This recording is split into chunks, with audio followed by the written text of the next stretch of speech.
the Mets seek liberty from their offensive woes and try and cruise their way to a victory, which has eluded them for the last 4 games.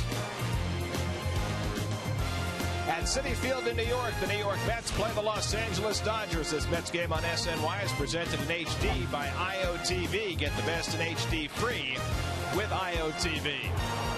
And a pleasant good evening, everybody, and welcome to Citi Field. Gary Cohen, Ron Darling with you tonight as the Mets played the middle game of their 3-game series against the Dodgers, who won last night 8-0. The Mets have been waiting a long time for injured players to come back. They're going to have to wait a little longer for most of them, but tonight, for the first time in better than 2 months, Oliver Perez comes back to take the mound for the Mets. Well, literally and figuratively, a shot in the arm for the Mets to have one of their regulars back, regulars in their rotation. And Jerry Manuel talked about it before the game.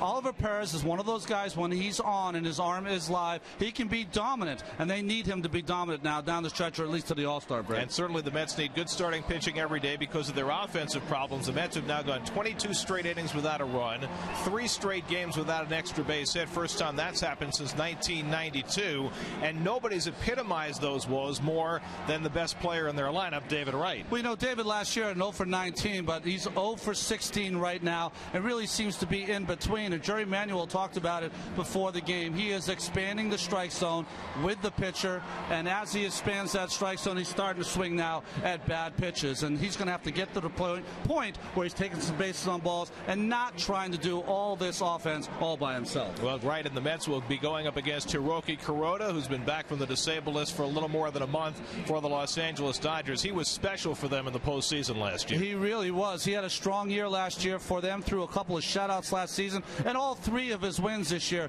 have come on the road. He's one guy who will not walk anyone. You got to put the ball in play. So it's Oli Perez making his return for the Mets, Hiroki Kuroda going for the Dodgers. When we come back, more of Catching 101. How do you frame those pitches against strikes? We'll visit with Sandy Alomar Jr. to find out.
how do you teach your catchers to actually frame the pitch? Well, that's when the bullpen comes. You have to see first what kind of hands the catcher has, what kind of elbow actions. Most of the time, this is like a joystick. The longer the catcher's mitt stays in the strike zone, the better. If you, in my opinion, because there's different opinions on this, if you go this direction to catch the ball, umpire sees your glove going that direction, most of the time he calls the ball. But if your elbow's a joystick, look where the glove is. Steals in the strike zone. Steals in the strike zone. Now if you shift your body a little bit, try to center with your body, the ball's still here, but the glove doesn't move. See? It stays in the strike zone. If I go here, let's see, it's an inside pitch on the righty. Sure. If I go here, see how much the glove move? Umpire positioning, where the umpire sits behind the catcher, which pitches he guesses and which pitches he can see good. If the umpire is here in your left side, obviously he's going to see the strike zone here much better than here. So what you do, you can steal pitches here. Because over here, all you see is a blur and he guesses. The least you move your glove in this side, the better off you are, because you're going to give you more strike. But if you start moving your body too much, he thinks the ball is out of the zone. It's almost like if you don't move that much, if it seems like it's okay, look, he's going to call it a strike because he has no choice. He's guessing. I mean, if you sit back there, sit down. Okay. Let's say the umpire has his head right here. The pitcher can see the best is this one. That one he's hardly going to miss. But that one over there, he really is not going to see very well. So what you're going to do, if you move your glove, your elbow too much, instead of shifting your body a little bit, he's going to guess on it, and he's going to call it a ball. And you're saying for this one, instead of kind of coming out like this, you just kind of... Not too high. Not too much. Once your elbows start going that direction, but you locking yourself up, what I'm saying is you can have a joystick right here and try to center it with your body. Here, there you go, right there. Instead of going boom. Now, if he goes past your knee, then you really have to go like that because you don't want to miss the ball too. And it's in there for a call, strike 3. Absolutely fascinating. Who would have ever thought that there is so much involved in framing of a pitch and keeping that umpire sometimes in the dark? First pitch of tonight's game coming right up.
Tonight, same unit except for the first baseman. Mark Loretta gets the start against the left-hander. Dodgers banged out 8 runs and 13 hits, including 2 hits and 3 RBIs, and a short night for Manny Ramirez.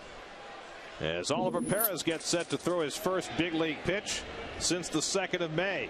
Rafael Furcal leads off, and Ollie misses low and inside for ball 1. Well, for you Mets fans who don't live in Buffalo, that's where he's been doing most of his work.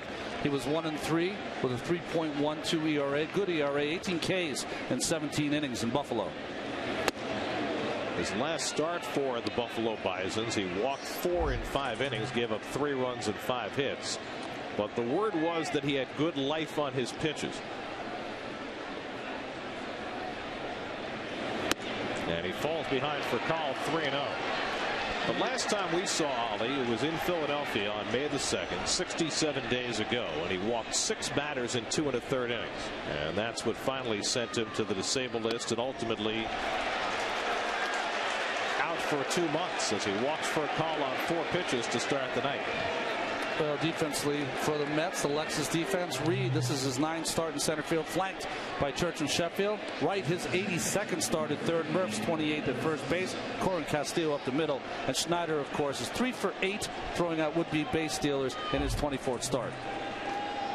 Well, here's Orlando Hudson, who snapped out of a slump last night with a couple of hits, went 2 for 5, drove in 2 runs, hitting a .289 for the year, and far better as a right-hand batter, hitting .322 from this side of the plate. And there's the first strike of the night from Oliver Perez.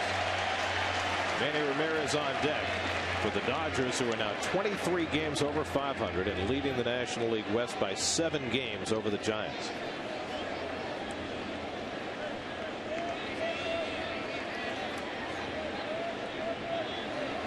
And Hudson takes a slider for a strike, and it's 0-2. Well, that's a good sign from Oliver's. A little laugh there from Hudson. They probably said in their team meeting, you know what, just take his slider. He doesn't throw for a strike. Of course, 0-2 here to Hudson. So after walking Furcal on 4 pitches, Perez gets ahead on Hudson. Schneider setting up inside, and Ollie misses way outside, 1-2. Well, you have to be aware behind there in the catcher. When Oliver wants to let one go, it doesn't always hit the spot. 56 and 62 in his career with a 4.50 ERA for Oliver Perez. So far this year, 21 walks in 21 2/3 innings. And the slider misses inside, 2-2 to Hudson. Now, in his career, he has struck out 9.23 hitters per every 9 innings pitched, the same as his teammate, Johan Santana. The walk differential might be a tad off. Hudson pulls one down to third. Backhand stop by Wright. Out at second. Castillo's relay not in time. Murphy trying to cheat off the bag to get the call, but it wasn't close, and Hudson's aboard as the Mets register the first out of the game. You know, I like what David did here. With the speed of Hudson, he kind of took his time and made sure he got it out with a good throw to second base. That's a smart play.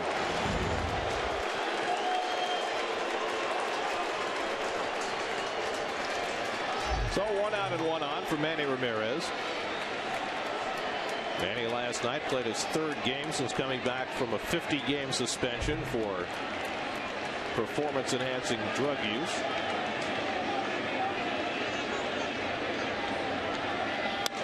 And he swings at the first one and lifts it to center field, where Jeremy Reed is patrolling tonight. And Ramirez retired for the second half.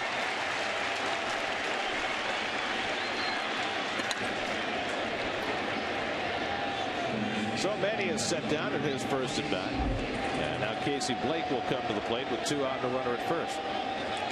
Blake went 1 for 4 last night and drove in a run, and he has been the Dodgers' best hitter this year against lefties. As you see there, .368 against left-handers this season. The Dodgers this year are 17-9 when a left-hander has started against them.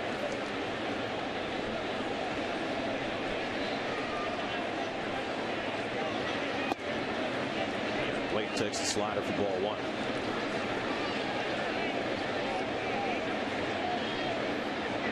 Oliver Perez, 27 years old, 7th year in the big leagues.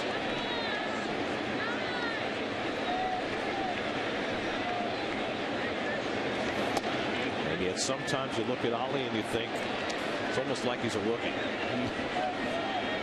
Well, I'm sure he's got to have some nerves here tonight.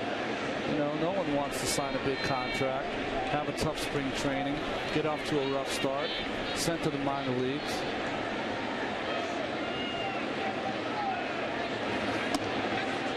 In at the knees for a strike, and it's 2-1 to Blake. Well, Ollie, you know, he went on the disabled list with a knee problem. Yes. If there was a knee problem, it was a blessing in disguise because he needed a break from big league pitching one way or another. At first, the Mets were going to send him to the bullpen, if you'll remember. That never materialized. Well, he spent the day out there, didn't he? One day. But never came in the game. No. Probably a good thing. Then the knee problem cropped up, and he wound up on the disabled list. Good breaking ball to Blake, and it's 2-2. Again, another one down in the strike zone. He's already established to Hudson and those Dodger hitters on the bench that he can throw his slider for a strike. There you get the swing and a miss.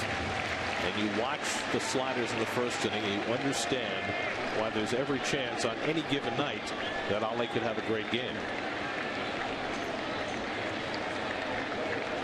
2-2 to Blake. Takes the fastball upstairs, and it's 3-2. Ollie had one really good start this year against San Diego. Back on April 15th, 6 innings, 1 run, 3 hits. It's his only win of the year. Walked only 2 in that game. Hudson gets set to run with 3-2 and 2 out. And Blake takes a low ball 4. So 2 walks in the opening inning. And now Mark Loretta will come up with 2 men on. Loretta getting the start at first base tonight with the left-hander on the mound. Joe Torre going to Loretta over James Loney. 5th time that Loretta has started at first base this year. He's had 99 at bats. Kind of a pitcher's win tonight. Blustery. Going a little bit across left to right, but also a little bit in from left field.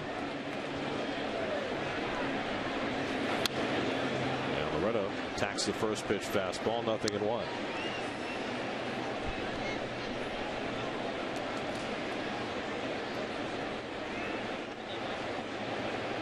And Ollie, was he asked to take that necklace off, or was that of his own volition?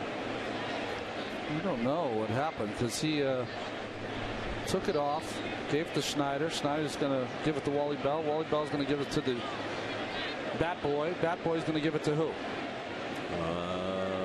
Razor Shines? No. No. Oh, don't disappear, Jimmy. We're watching you. I think Jimmy might take it right to his locker. No. Hand off to K-Rod. 0-1 to Loretta, low and inside, 1-1. Boy, wouldn't Oliver love to hand this game off to K-Rod, would he? I didn't realize that Frankie was the keeper of the jewels on this team. Is that an official designation? Yes, the keeper of the crypt. In the dirt, stopped by Schneider, and it's 2-1. Now that's the interesting pitch right there for you people at home. That was that split finger changeup that Oliver throws that he very rarely features. And maybe coming back from Buffalo, that is something we're going to see more of. Not a good pitch, great block by Schneider. But I've always thought that's a pitch that he should use against right-handed hitters more.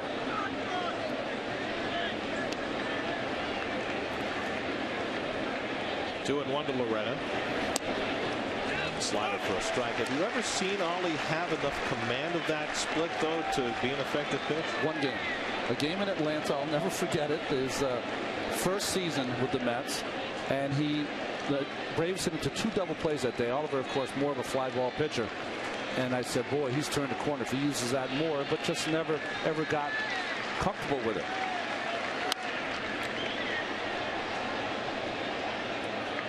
But, you know, he tried to throw a 1-1 changeup, didn't work. Threw a 2-1 slider for a strike. And when these hitters have 2 strikes on him, he can use that fastball up in the strike zone. That's where he gets his strikeouts.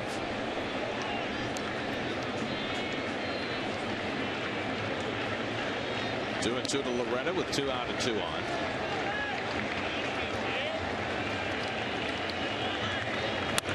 Line base hit into left center. And the Dodgers take the early lead as Hudson comes in to score. Blake goes to third. An RBI single from Mark Loretta gives the Dodgers a 1-0 lead. So Loretta getting the spot start and comes through, driving in the game's first run. Well, once this pitch down and in, and it's down middle, I will not say it's a horrible pitch. Loretta with a nice job of hitting there. With 2 strikes, I've always liked Loretta as a player anyways. He's one of those guys, professional, knows how to take in that bat, shorten his stroke up, and try to put it in play. Nice hit there and a run for the Dodgers. So for the 4th time in the last 5 games, the Mets have seen the opposition score in the first inning. Yesterday, the Dodgers didn't score until the 2nd, as Russell Martin takes a slider for a strike. And it's even worse here in Citi Field in the last 4 games. Mets have got behind each of those games, Gary. Well, since they had that 11-run outburst against the Cardinals, the Mets have fallen behind 4-0, 5-0, 3-0, and 8-0 their last 4 games here. Martin hitting at .252, had 2 hits last night. And there's a strike. 0-2. First fastball up over 90, 92 miles an hour. You like to see that. And you know, the way the Mets have been, you know, you think it's just happened now after losing their core players, but for the entire season they're 9-30 when the opponent scores first. Barron's ahead 0-2, and Martin pops one up. Daniel Murphy into foul ground, tracking it, and stays with it to end the inning. A couple of walks lead to a run. Mets come to bat at the bottom of the first against Kuroda, down 1-0.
Back in the lineup at first base after sitting last night against the lefty.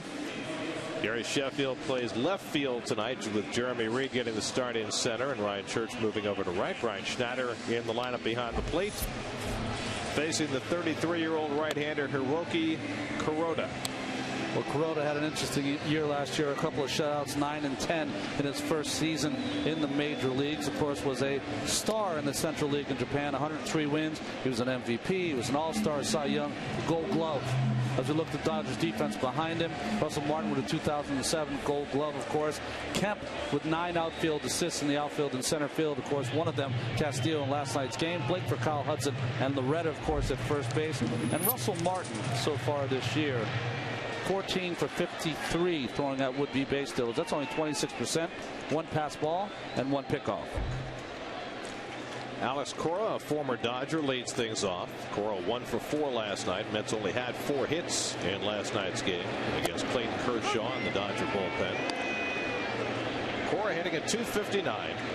Now has 166 at-bats under his belt in a little over half a season. And when the year began, you would have figured 166 at-bats, that might be a full season for Alex Cora. Into center field for Matt Kemp, and that's the first out. You know, what are you going to see when you face Hiroki Kuroda? You're going to see an assortment of pitches like you do see from most Japanese pitchers. You'll see strikes. He does not walk anybody. Only 9 walks so far this season. Well, Kuroda had a stretch of 123 batters without issuing a walk come to an end in his last start against the Padres. Here's Daniel Murphy, and he takes a strike. And one of the ways the Mets have had success offensively this year, when they have been successful, is by working counts, drawing walks, getting pitchers deep into their pitch counts. But when you face a guy like Kuroda, you have to go away from that game plan, don't you? You really do. You have to swing early and often, because he is not going to fool around, especially the first time through the lineup. He really is going to feature almost exclusively fastball first pitch. Murphy at 241 now for the year. 1-2 to Murph, who's 4 for his last 26. Mets faced Kuroda twice last year in his rookie season and beat him up a couple of times. But Kuroda got better and better last year as the season went along, to the point where in the postseason he was arguably their best pitcher. Beat the Cubs in the division series a game, and beat the Phillies a game in the league championship series. Murphy whacks one foul. You know, it's interesting. I was talking to Joe Torre about Kuroda, and he said, you know, listen, we got a stallion. We just don't know at one point in his career, of course, we get the stallion because he had so much success in Japan. But he said the hardest thing for him, he said, was really acclimating not only to Los Angeles, but also to the new baseball. That took him some time. Line to left field. Manny got a late start, and it goes over his head and rolls to the wall. Murphy heads to second, and the Mets have their first extra base hit in the last 4 games, with some help from Manny Ramirez, who completely flubbed that ball. Well, Manny in the past usually used to that going off the green monster, but here in this big spacious park, it's going to have to get a little better jump on that baseball. You have to say, though, Murphy really pounded that as he got stuck in one position, and by the time he tried to retreat, no chance.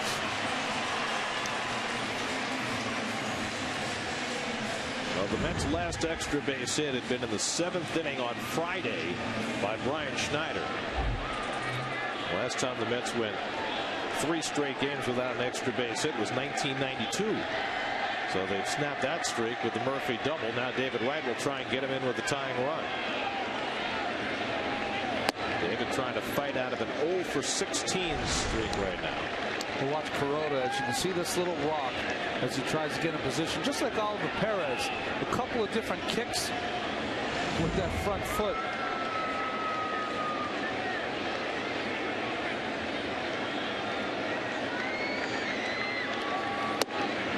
It has seemed over the years that virtually every Japanese pitcher we've seen has had some version of that walking or hesitation motion.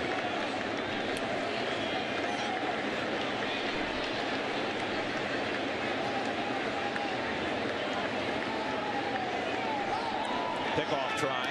And Murphy back. Well, one of the things they teach in Japan for the pitchers, Gary, is momentum. They want them never to be standing still, to get some momentum in their throwing. And the other thing, because of the culture, the Asian culture, it's very important to not stand out with a unusual motion. Everyone needs to look about the same.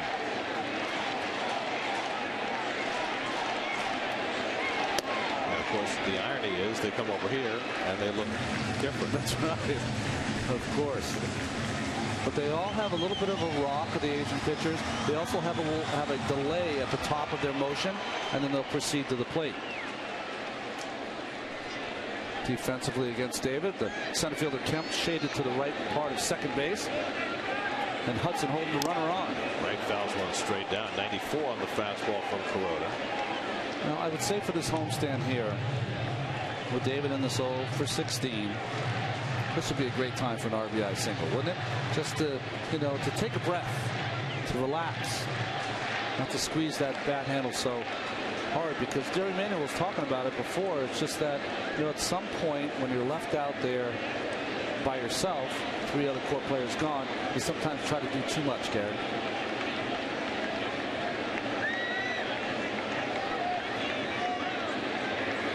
And Wright breaks his bat.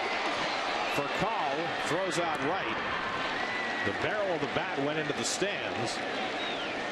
Over to third goes Murphy. It's the second out of the inning. It just missed hitting someone with a number 57 Santana jersey. It hit that empty seat. The one empty seat in the middle, I think, is where it went. Good pitch by Kuroda in the jam. David. Watch this bat just get destroyed. Like a tomahawk. That. Well, there is the remnant of David Wright's bat in that gentleman's hand. And I believe it hit the empty seat, because I got up and took a look at it right away. Well, that's very fortunate, because the way that bat broke and the way it helicoptered over there, that was a dangerous weapon. Tying run at third with 2 out. Now Gary Sheffield. 1 for 3 last night. And takes a slider for a strike. Question in the call by Wally Bell.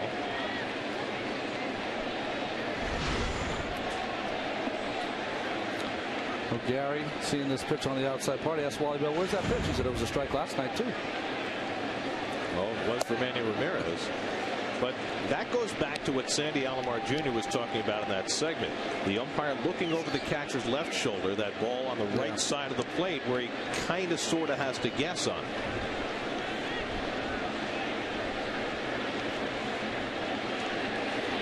And Sheffield hammers one into the ground foul. 1-2.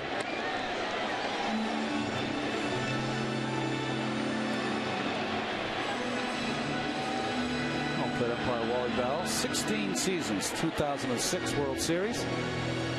I will say the only thing Sandy Alomar Jr. was unbelievable. It's so fun to watch him talk catching. But the one thing, not disagreeing with him, but there are some umpires that sit on that inside and they see the clear track for that inside pitch and it punches them right in the mask and they don't call it. There's a few of them out there that pitch in there they don't see as well as the outside pitch.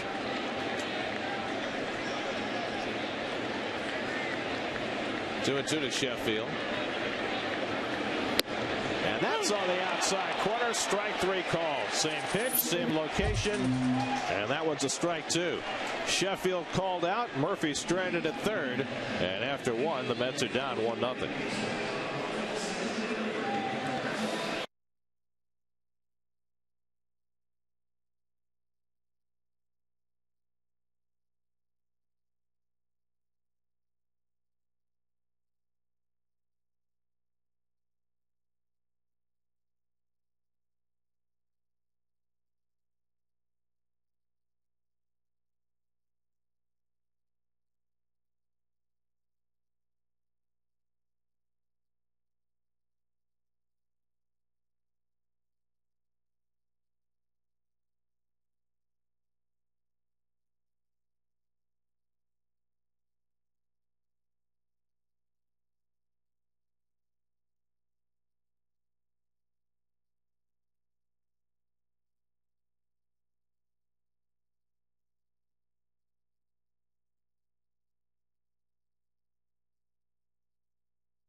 As the Astros beat the Pirates 5-0.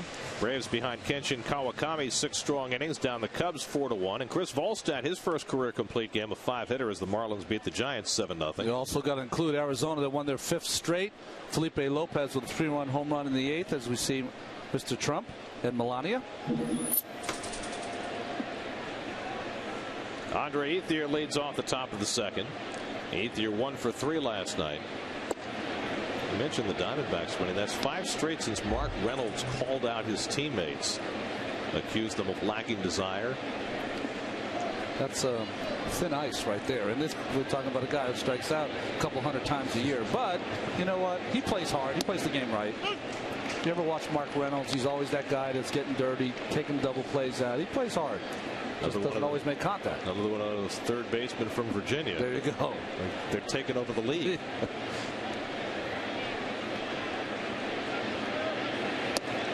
Ethier takes a strike 1 and 2. Well, if you're thinking about the All-Star game, David was started, of course, voted in by the fans, but probably will be relieved by Ryan Zimmerman of the Washington Nationals. Both on that same team in Virginia. 1-2 to Ethier. Slider struck him out. There's a nasty pitch by Oliver Perez for his first strikeout of the night. Well, his slider has been outstanding all night long for Oliver. Starts on the inside corner. That ball ends up outside and low. No chance for the left-handed hitter. Well, Ethier, the only left-handed bat in the lineup for the Dodgers tonight for good reason. Ollie has always been so much tougher for the lefties to hit. Even this year in what has been such a difficult start to Oliver's season, through his first 5 games, lefties hit just 200 against him. Here's Matt Kemp, 2 hits and an RBI last night. And Kemp takes a strike. And that big outfield assist, throwing out Castillo at third base last night, quelching really the Mets' only semi-rally.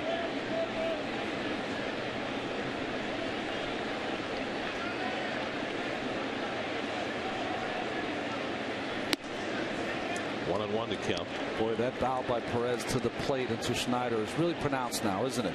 It's almost like, okay, I'm concentrating on going through the catcher as Kuroda's on deck. Well, this was what Dan Worthen taught him last year, and he did for a while, and then seemed to abandon. And I don't know if this is really fair, but maybe it took Ollie falling as far as he did this year to go back and fully buy into this again. Yeah. Well, you're at your most vulnerable at some point, and that when you go that low, you have to buy into something. See how low that is? I will say, though, over the course of, well, maybe 5, 6 innings, 7 innings, whatever you're going to work, that is extra energy that is exerted. And someone will say, no, well, that's not that much or whatever. I honestly, I've watched games when I pitched when I was just learning in 84 and 85. And then I watched games in 87, 88, 89. And the difference is unbelievable. The first pitcher is walking around the mound, taking his hat off, wiping sweat away. By 88 or 89, I used to just stand on the rubber. The ball would come back, and let's go again. Let's go again. I mean, just as quick as I could do it. Don't waste any motion. Toward the hole, and a base hit for Kemp. So Matt Kemp with a 1-out single. And now Hiroki Kuroda will come up to bat. Well, how is that any different from what Mike Messina did all those years, bowing every time he came into his stretch? In the stretch, I think for Messina, because he is kind of a perfectionist at heart, that I think repeating his motion was so important for him. So not only in the regular delivery, but also in the stretch, he needed to do the same thing every time. It was almost like he was bowing to think about, what am I going to throw, where am I going to throw it, and how hard am I going to throw it. Kuroda pops up the bunt, but Schneider can't get back. I thought we were going to see one of our rare P2s in this ballpark. Well, if you're a catcher coming about full speed toward that backstop, too, that arrives very quickly. Only 45 feet from home plate, the shortest distance between the backstop and home plate in any big league ballpark. Kuroda 0 for 10 at the plate this year with 2 sacrifices.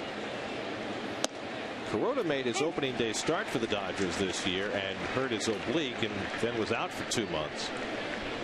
Reinstated on June 1st as Mr. Trump sampling some of the delicacies here at Citi Field. The fries are outstanding, by the way.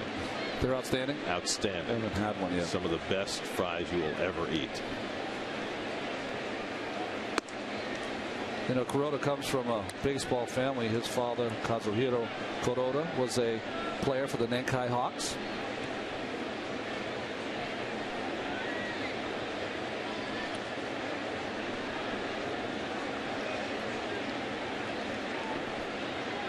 Still showing bunt on 1 and 2, and he takes low and in. Well, good shot there by director Billy Webb. That is the way not to do it. One, moving the bat around. You want to keep the bat very still. And if you watch his fingers, I would change him straight away. Watch his right hand as it goes on the bat. His hands are exposed to the pitcher. Anything inside is going to break his fingers. See those fingers?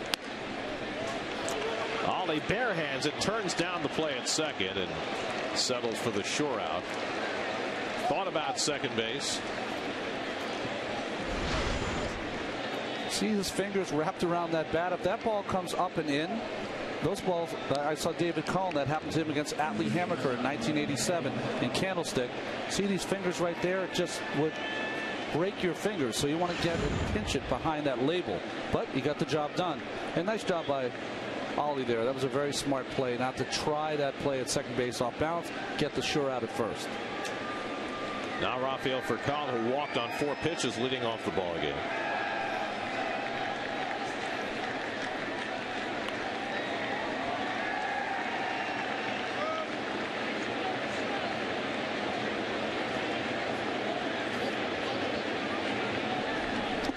And the slider knocked down by Schneider, 1-0. Well, you can see Ollie, what happens when he gets his ball. Watch him, he's off balance here. And those throws when he's off balance usually sail into center or left field. So he checked himself and got semi-sure out here as that ball worked away from Castillo.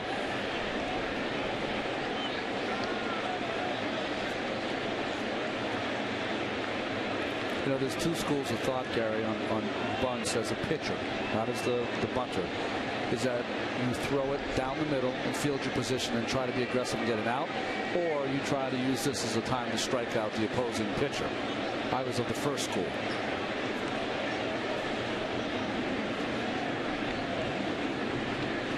I want to ask you also about Ollie fielding that bunt.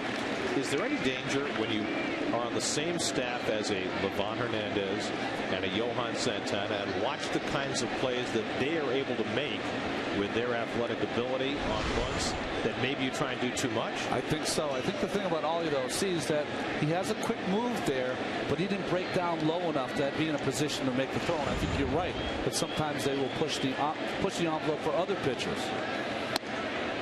When Sid Fernandez was on that staff with some good athletes on that Mets staff in the 80s, he said, Sid, get one, baby. Don't even think about second base. You know, but we're lucky because we had number 17 charging in from first, like he was in Pamplona with the Bulls being chased. I mean, crazy.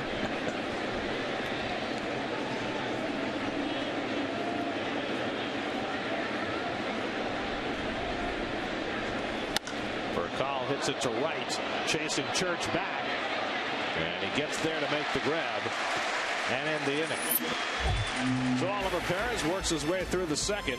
Church will come up to lead off against Kuroda, who he homered against twice last year, with the Mets down 1-0.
Live broadcast when the Mets face the Braves at 7:10 p.m. That's the first game after the All-Star break.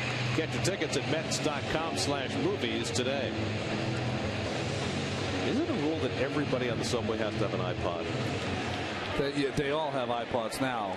One thing I will say, though, please do not enter the subway before the people have gotten out. Let's go. Just like elevators.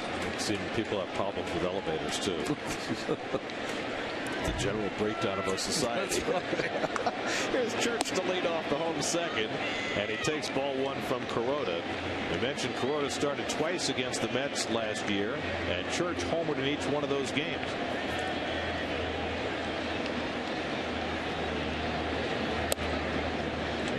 With that memory, misses high with a changeup, and it's 2-0. Yeah, 12 ERA in those two games for Mr. Kuroda. Jeremy Reed on deck, and then Brian Schneider as the Mets present three lefties against Kuroda in the second.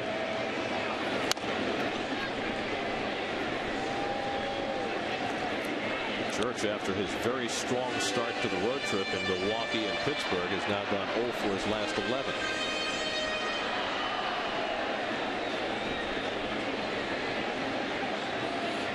To find a hot hitter in this lineup right now. That one's driven to left field. Manny Ramirez going back, and this time he makes the catch. After being befuddled by Murphy's ball to a similar spot in the first, Manny makes this play. Well, this one right over his head, but Manny did a nice and better job of not freezing and kept those legs moving. Was able to make a fine play on this drive by Church. Nice at bat by Ryan, driving that ball the other way.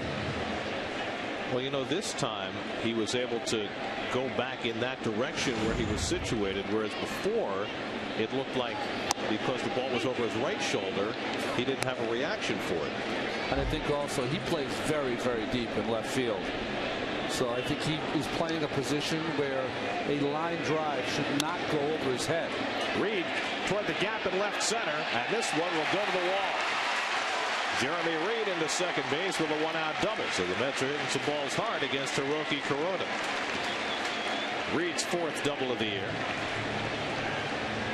I was going to say, as we watch that ball going up the gap, that where Manny's playing here at Citi Field, he'd be on Lansdowne Street in Boston. Well, nice drive here by Jeremy Reed. Was able to cover that fastball away from Kuroda. Nice thinking here by Church, who made an out, but also by Reed to start to take that sinker from Kuroda to the opposite field. So now Schneider, who before tonight had the last extra base hit for the Mets, will try and get Reed in. Brian has only 17 hits for the year, but 18 runs batted in. Met catchers continue to pace the major leagues in most RBIs for the catching position. And Juan Pierre also on the left-hand side there, who did such a fine job when Manny was out with his 50-game suspension. Now spending more time on the pine. Schneider pulls one on the ground down to Loretta, and Kuroda gets over to cover for the second out. Reed moves over to third.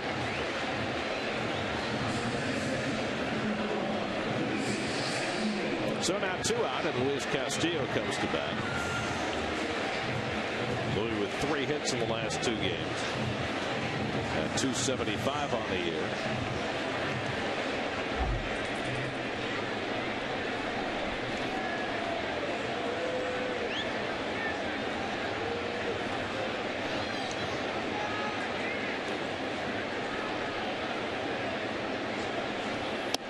Mets have gone 23 straight innings without a run.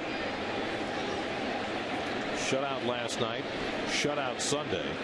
Their last run came in the 5th inning on Saturday afternoon in Philadelphia, and it was driven in by the pitcher, Fernando Nieva.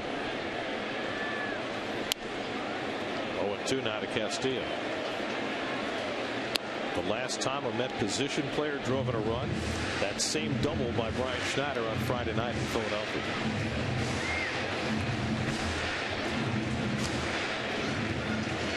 I believe it's now Wednesday. Well, the Mets could use a 2-out hit here. But 0-2 on Castillo. 95 from Kuroda, low and away, 1-2. Kuroda's got good stuff. A lot of movement on his pitches. There's that little backdoor slider. He tries to combine. Usually he throws that sinker away and then tries to come back with that backdoor slider. That was Rick Honeycutt, pitching coach for the Dodgers. There it is. And it pops out of the middle. Martin. Was it strike 3? What was the call? Well, he called it a ball, but I think it was going to be a strike if he had caught it, because we talked about framing before. That's absolutely a strike. From Sandy Alomar Jr. Show the right way. Oh, this is the wrong way for Mr. Martin. So Castillo perhaps gets a break there. With Reed at 3rd and 2 out.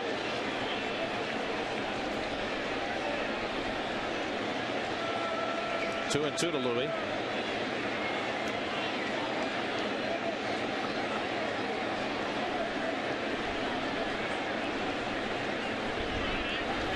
And Castillo bounces one toward the middle. Cut off by Furcal. Not in time, and the Mets have scored a run. An infield hit for Castillo drives in Reed to tie the game at 1. And after 23 fruitless innings, the Mets finally cross home plate. Well, there hasn't been a lot of high fives in that dugout. A weight lifted. Furcal makes a nice play, but has to go one more step before he can unload that baseball. Watch, has to lunge for that ball. 2 extra steps before he uses that great arm, and Castillo with that great hustle. Whew, that play was close at first base. Very close. Castillo's 22nd infield hit of the year. That leads the National League, and this one produces a run. His 17th RBI. Now Perez, who is hitting .429 on the year. That's right, .429, 3 for 7. There's the ball. Does it get in the glove of Mark Loretta?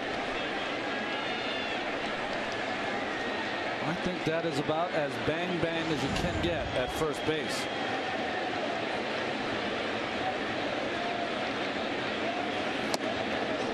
And interesting enough, James Loney was not playing tonight. Mark Loretta.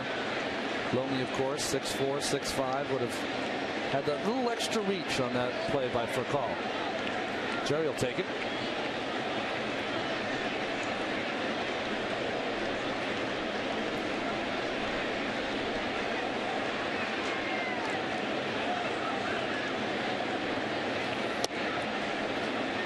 Ollie's been working on his stance. I don't think you can get much lower than that, can you? Well, he's getting low in his delivery. Yeah. So perhaps that follows.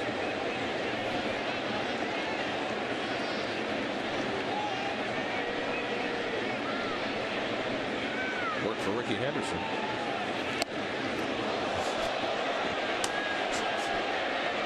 Wasn't really that close.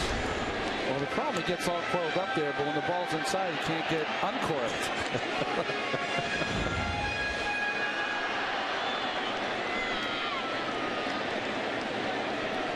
Got those knees knocking, legs moving. On the balls of his feet. Looks very hitterish, doesn't he? 2-2. He watches outside, so after getting ahead 0-2, Kuroda goes to a full count on Ollie with Alex Cora on deck. That's a tied the game here in the second. Loretta tells Kuroda he'll play behind Castillo, who will be moving with the pitch.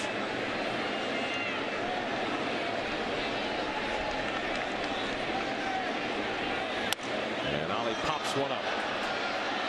Casey Blake puts it away to end the inning, but the Mets get even. Jeremy Reed with a double, and Luis Castillo gets him in. The Mets break out of their run drought, and now they're back even as we head to the third.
That's a very artistic look for our director, Bill Webb.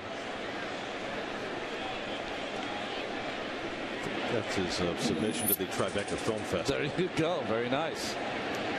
Here's Orlando Hudson leading off the third inning.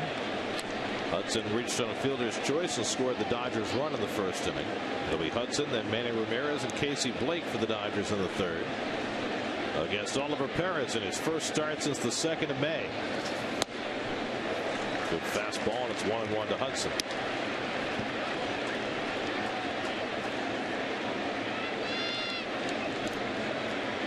We've got all the angles tonight, though. Beautiful.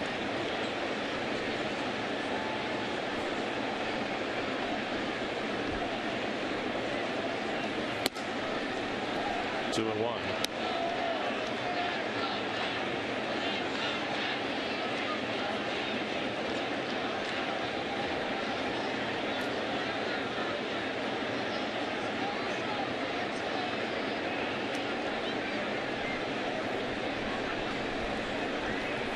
Hudson fouls it back.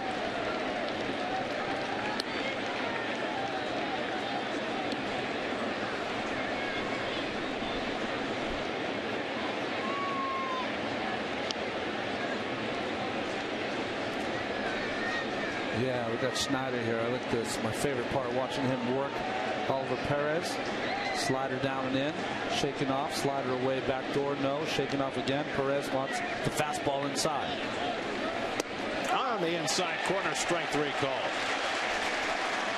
Second strikeout for Perez as he gets Hudson looking. Oh, just outstanding. Watching Schneider and Perez work. Perez knew what he wanted to throw. That fastball in worked nicely.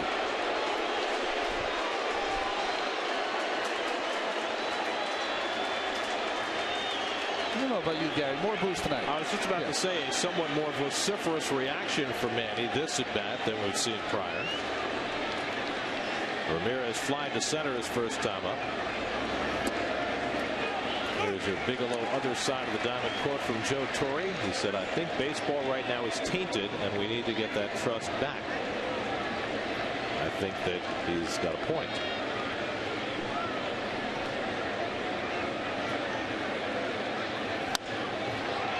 Ramirez lifts one to center, and Jeremy Reed barely has to move. 2 out. Wynn playing tricks a little bit with that fly ball to Jeremy. I think what Joe is saying is, you know, you look at all the stars who have been implicated or have failed tests, whether it be A-Rod, whether it be Manny Ramirez, Barry Bonds, the list goes on and on.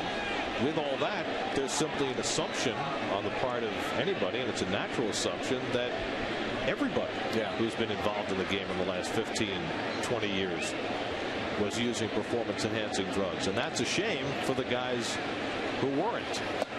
But I think for the fan out there, what they're saying is that, boy, if you weren't, how come you need to do more to help your team? Help your team. Yeah. And that's just awful. Yeah, I know it is. That's what it came to.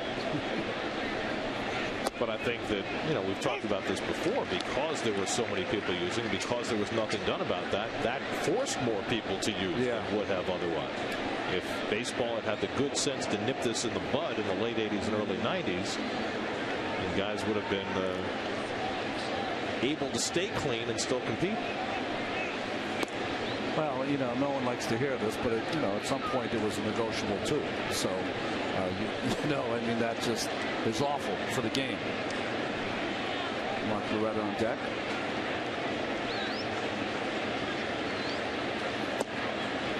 Ran one to Blake. I think it's also a shame, Gary, that there were more more players out there who tried to fight within the system, within the union, to hear their complaints about what was going on in the game, and those complaints were not given the right form.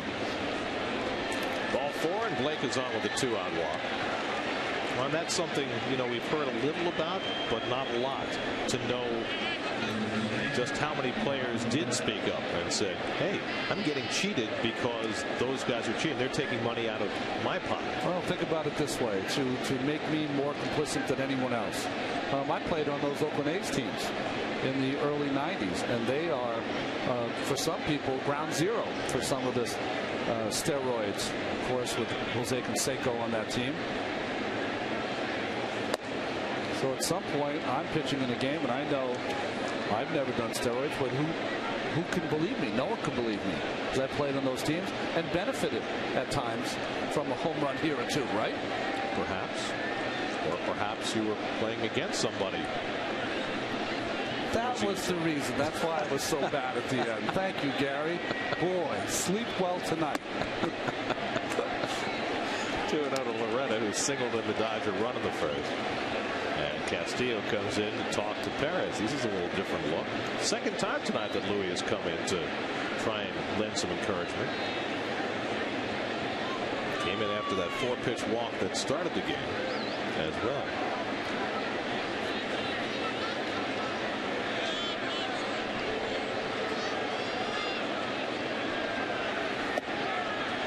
No, and I think what happens a lot of times, Gary, is that when you see a certain infielder come in with a certain pitcher, sometimes it's just that they have a mutual bond or friendship that's different than any other players on the team. I think we've seen that with Wright and Pelfrey, that we've seen that, you know, David's not afraid to come into Big Pelf and let him know what's on his mind.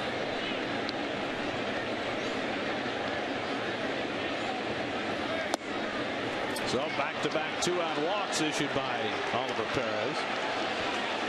Got Hudson, got Ramirez, but then walked Blake, and now walks Loretta. And he'll face Russell Martin with 2 men on after Dan Warthen pays him a visit. Well, it's just an enigma that Oliver can go from, you know, dominating Hudson, getting one of the greatest right-hand hitters in the history of the game on a measly fly ball to center field, and then just lose his tempo, lose his control. Danny has to come out and try to fix it with a smile on his face. That's got to be a good sign for Mets fans. Well, I think that Dan is often bemused by being Oliver Perez's pitching coach. For you guys out there who will never spend a lot of time with Danny Warthen, he's just a really outstanding guy. Good guy to be around. Very funny. So now Russell Martin with 2 out and 2 on in a 1-1 game in the third. Martin fouled out to Murphy his first time, and he gets tied up on the slider. Did he go? No, they say no swing. First base umpire Marty Foster with the call. Boy, that looked like a swing to me. Let's see. No, he held that bat back pretty well. It's just hard to judge nowadays. Most of the time it is a called strike. Last 8 pitches have been out of the strike zone for Perez.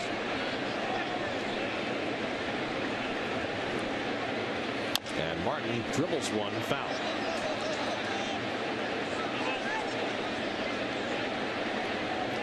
We mentioned this when we were in Los Angeles early this season, and I know I've had a lot of people ask me about it since, why Russell Martin has the initial J on the back of his jersey.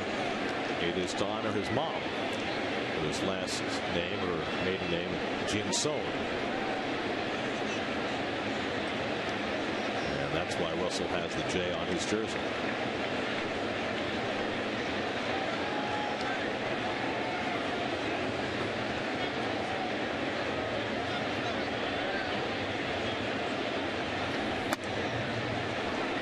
Two and one to Martin, who was brought up in Montreal. His dad was a musician who would play in the subway, right? The Metro. Yeah.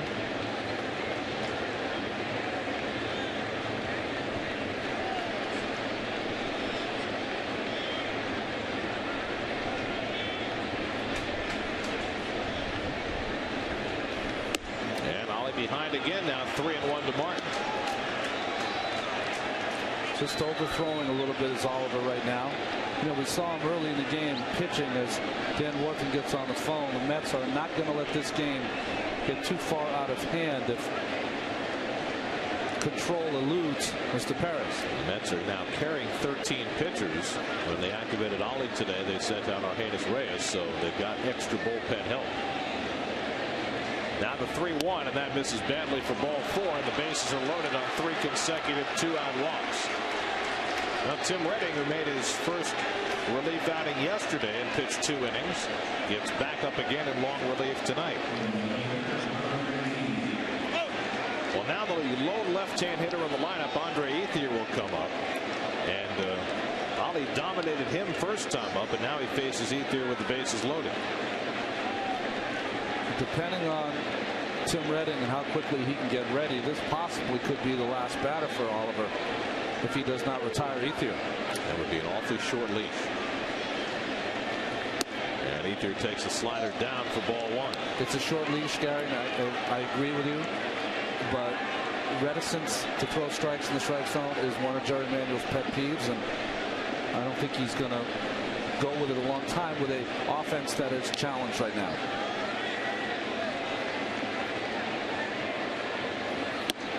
Ethier gets tied up but takes it inside. It's 2-0.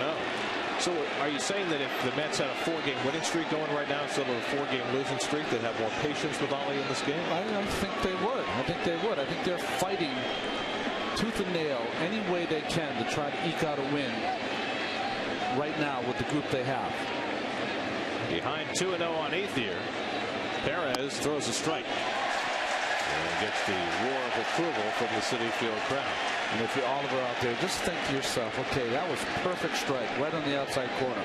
Repeat those mechanics on this next pitch. Same pitch. Don't have to change a thing. Ollie's given up only 2 hits.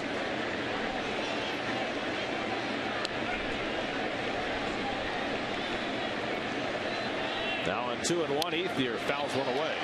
And Ollie's 1 pitch away from getting out of the jam. Boy, he did repeat it too. Very nice. Blake at third, Loretta at second, Martin at first. They all walked after 2 out and nobody on.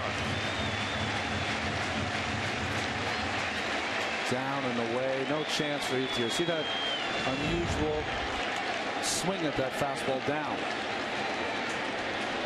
Really risky pitch here. You would think he'd go with the sliders when he struck him out with 4, but if he doesn't swing and takes it for a ball, very risky pitch. It right to David Wright, who snags it for the 3rd out of the inning.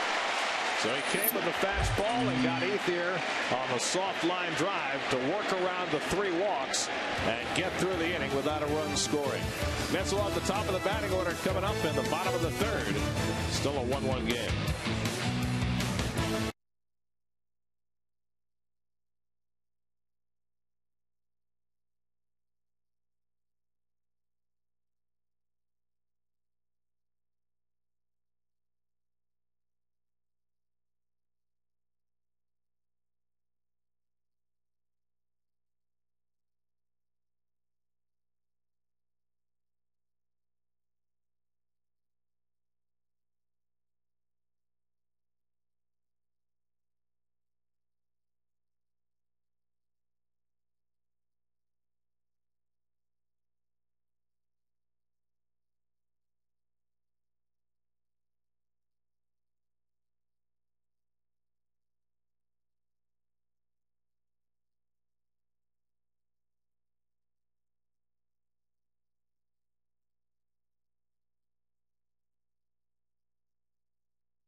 Coming back into Citi Field. We've had some pretty shots tonight. Landing pattern. Wow. Here's your AT&T high-speed pitch. Hiroki Kuroda topping out at 93 tonight. Oliver Perez Kuroda at 95 and Oliver Perez at 93. And we have a 1-1 game going to the bottom of the third, despite 5 Oliver Perez's walks over the first 3 innings. Top of the batting order, Alex Cora takes a slider inside. Alex flied to center his first time up. Mets with a run on 3 hits after going 23 consecutive innings without scoring a run.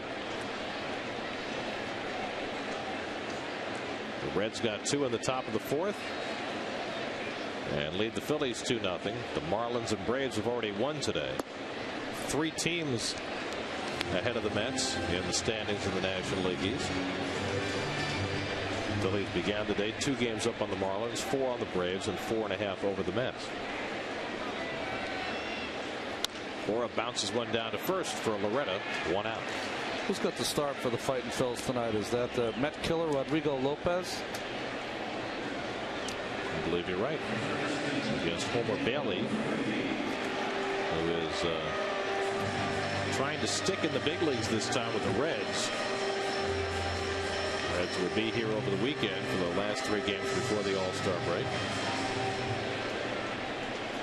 Bailey, who was so highly touted when he first came up a couple of years ago, has really struggled at this level. Here's Daniel Murphy, who breaks his bat, and the bat sails into the Mets dugout. At least what was left of it. Fortunately, an unoccupied part of the dugout. Almost took out the Gatorade container. Oh. No Carlos Zambrano, and he almost lost the Gatorade. Wow. It's just, you know, I can't even make fun of that because I just hope I'm not sitting in the booth. No, it's scary every time it happens, and it's the second time tonight already. You know that Major League Baseball is working on the problem, yes, but as of yet, no solutions. Line right field over toward the corner, and that'll settle in for an extra base hit. Murphy pulls in with his second double of the night. Well, intelligent hitting here by Mr. Murphy. They have been pounding him in, and it looks like on that pitch to me, he looked like he was looking in there. That's a pitch that he has not been able to handle early in this part of the season. Gets the bat head through. Hit it more up on the label, but still able to keep that fair down the first base line. And that pitch, usually we see the pitch differential. It's not where he wants it. That ball was even better than Martin's glove. More inside, cutting too. Murphy had a good pitch. So the Mets have the tie-breaking run in scoring position with 1 out, and now David Wright, who broke his bat and grounded out to short his first time up. David now 0 for his last 17.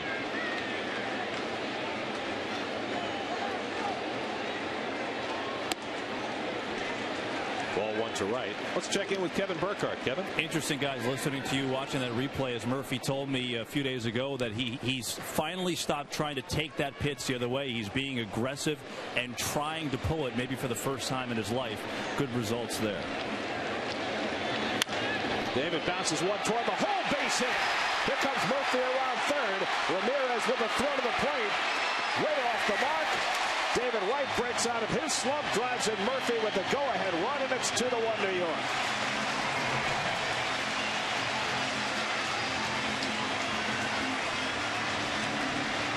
David finally notches that elusive 100th hit of the year. Well, you can hear that big sigh from up here from David. Little sinker in. That's what Kuroda's been featuring against David. Looks in there. And finally catches a break. Hits the ball hard, but caught a seam. And by the time the ball gets, of course, to Manny Ramirez, he's not throwing anybody out. Good job, a secondary lead by Murph. Rounding that bag and scoring the second Met run. And with that, the Mets have their first lead since Thursday in Pittsburgh. 6 days ago. So the Mets, who hit Kuroda well last year, the 2 times they faced him, now have 5 hits off Kuroda and 2 1/3 tonight. And Murphy's been a big part of that with a pair of doubles, 1 to left and 1 to right. Sheffield down looking his first time up.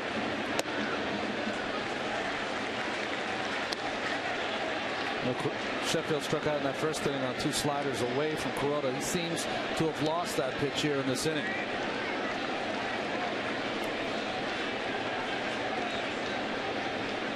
David Wright, 20 stolen bases on the year, 4th in the National League.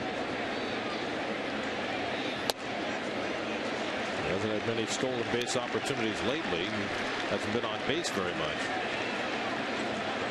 But Kuroda, a guy who does not hold base runners particularly well. There's not been a caught stealing with Kuroda on the mound this year. So Ollie has himself a lead.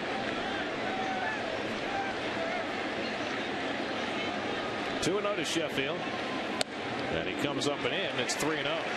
So Kuroda, who rarely walks anybody, is now behind 3-0 with Church, who has hit Kuroda well, waiting on deck. Mets scored a run in the second, and they've tallied one here in the third.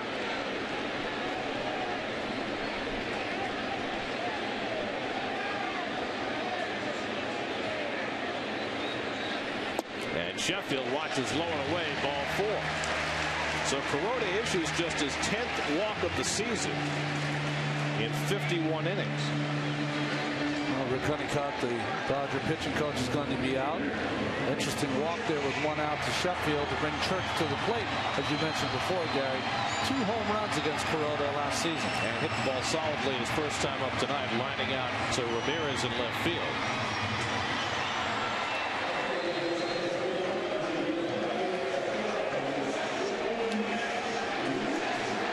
Universal pitcher's language? Yeah, throw strike, strike 1.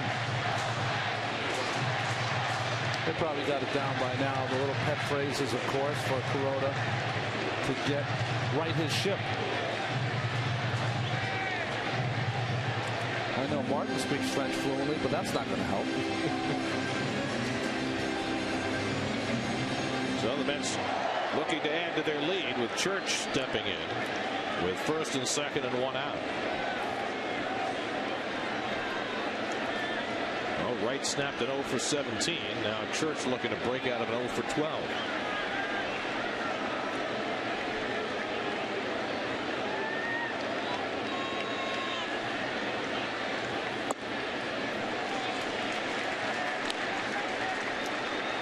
Well, if you're a hitter here, you got to be thinking to yourself, here's a guy who just walks someone. He never walks anybody. He goes ball 1. You've got to assume you're going to get a strike here. Something to hit.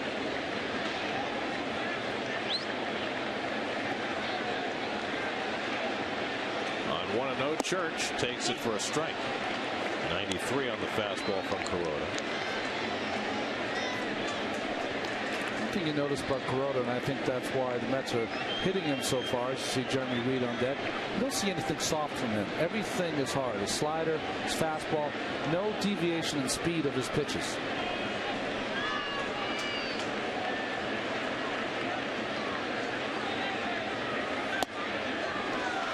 Two and 1 now to Church.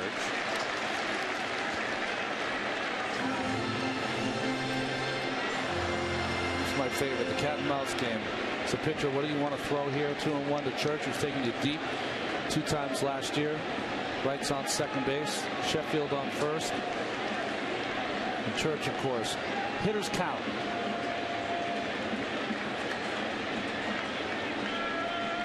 On 2-1, Church hits one toward the hole. Off the glove of Blake. That'll bring in David Wright. Sheffield stops at second, and the Mets lead it 3-1.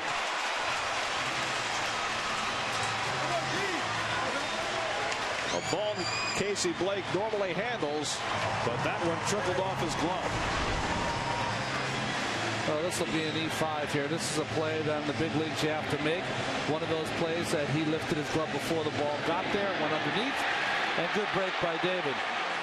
Scored a third Mets run. A lot of time you see the third bases. One of the reasons they make this error, Gary, is because they come up a little early because they're anticipating throwing that ball to second to try to complete the double play. 7th error of the year for Blake. No RBI for Church. Mets have 2 home in the inning. Lead 3-1. Still only 1 out. And Jeremy Reed, who doubled to left center his first time up, takes low and inside ball 1.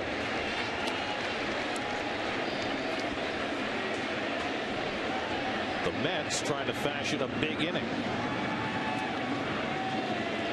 Those have been elusive.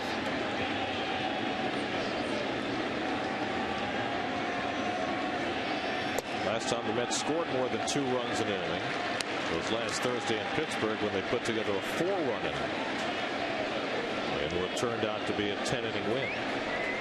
Their last win. Schneider on deck. And I think Jeremy Reed has a real opportunity here. That doubled his first at bat. If he can put together some good at bats, he might find himself in center field every day. Out of the way. Well, certainly the Mets are more comfortable with Church playing right field. And with Fernando Martinez hobbled a little bit with a knee problem, opportunities abound. Brought out to 56 pitches in the 3rd inning. Normally a very low pitch count guy.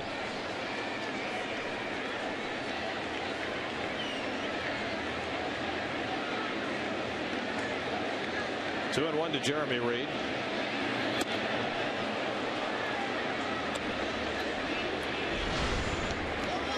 Well, this is a sinker that didn't sink from Kuroda, more of a 4-seamer up in the strike zone. Jeremy, I think when I watch him hit, he's more vulnerable upstairs. He likes the ball down. More of a classic low ball left-handed hitter.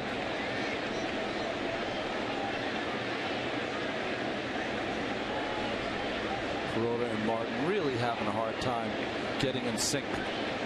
Maybe they need to try a different language. Norwegian, perhaps. 2-2 to Reed. Off the plate with a fastball, and it's 3-2. See what I was talking about before, Gary? Every pitch, 91, 92, 93, 92, all in the same speed. That is not good for a pitcher. You want to be able to change speeds. 3-2 with 1 out. You got Sheffield in that bad wheel at second, so you don't expect the runners to be in motion here. But Kuroda making sure and keeping Gary close.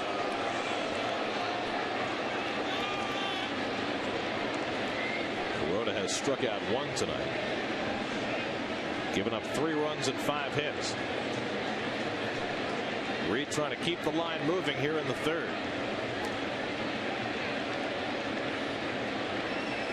Pulls one foul.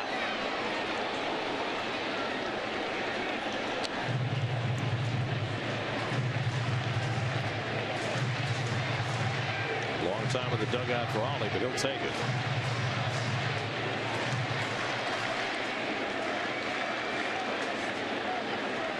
This is camps already, Gary? It's like the Duke Blue Devils. They start jumping up and down. I don't believe you. Again, the 3-2, and Reed bounces one toward the hole. Base hit. Sheffield being waved around by Razor Shines. Here comes the throw by Ethier to the plate. Not in time. Sheffield scores standing to make it 4-1 New York. Jeremy Reed drives in only his 5th run of the season, and the Mets have put 3 on the board against Kuroda here in the 3rd. Oh, hard hit ball down the middle. That sinker from Kuroda. Good job by Reed now. 2 hits in his first 2 at bats. And Ethier comes up throwing, and this could have been an embarrassing scene for the Mets. Sheffield doesn't slide. Great pickup from Martin. No one telling him what to do. This could have been one of those oops moments, but not to be. Well, remember we showed last night Manny Ramirez helping out on a play at the plate when he was the on-deck batter and motioning not only for the runner to slide, but where he should slide. Well, where's the on-deck hitter? Yeah. Where's Brian Schneider to let Sheffield know that he should have slid on that play? And if you don't know, as a runner, slide. Always slide. Error on sliding. 1st and 3rd, still only 1 out. Schneider grounded out his first time up, and the breaking ball fouled off his leg. Now, granted, it doesn't count now, but Martin almost makes a fantastic play. A backhand pick, and the swipe tag just a little late on Sheffield as he beats the throw. But you see no one there to instruct Chef. And he clearly was safe, but it would have been nice for him to have a little guidance. Well, remember, if you slide there with that sweep tag, he's already a foot or 2 feet off the ground, so you're always going to slide under it, even if he beats you.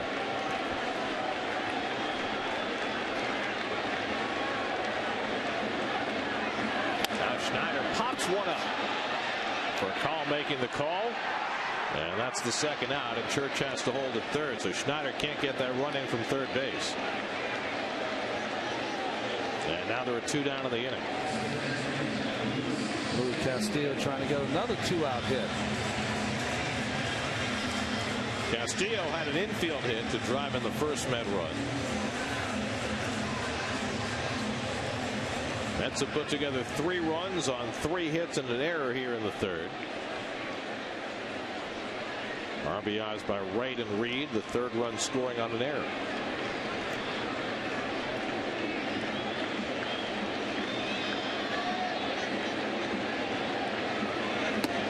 And the breaking ball strike to Castillo.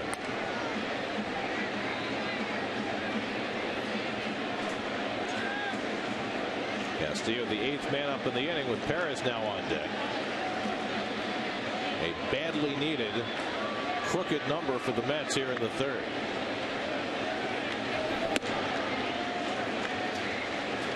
And a long inning of work for Kuroda.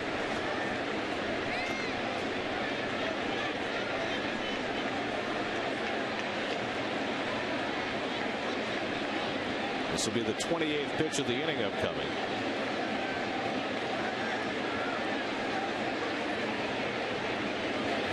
Castillo fouls one at the plate, 1-2.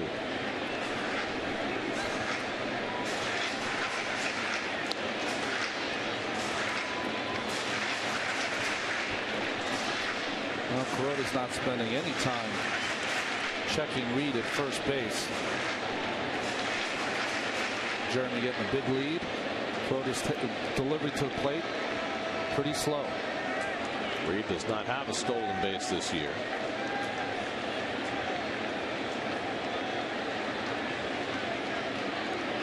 1-2 to Castillo. Lifted to left center field. Over goes Manny in the gap and runs it down to end the inning. But the Mets put up a 3 spot in the third. Talk about a tonic for the Mets and for David Wright, who breaks it 0 for 17 by driving in the go-ahead run. And now the Mets have a 4-1 lead as we go to the 4th at Citi Field.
Cyclones.com by calling 718-507-TIXX or at Citi Field. Get your Cyclones tickets now. Mets with their first lead in 6 days. Oliver Perez will try and hold it. Matt Kemp first pitch swinging, fouls one off the right side, and that'll sail into the crowd. 0-1 as we start the 4th inning. Kemp had a base hit, single through the hole into left in the second inning.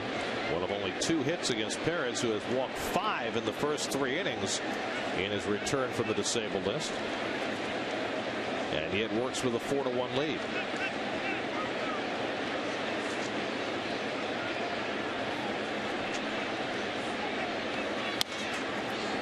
Popped up again in foul ground. And again Murphy over for a look. 0-2 to Kemp. That Kemp has got to be the best number 8 hitter in baseball. Well, look at Ethier and Kemp. They have 26 home runs between them and 99 RBIs in the 7th and 8th slot. The Mets have 24 home runs in their whole lineup tonight.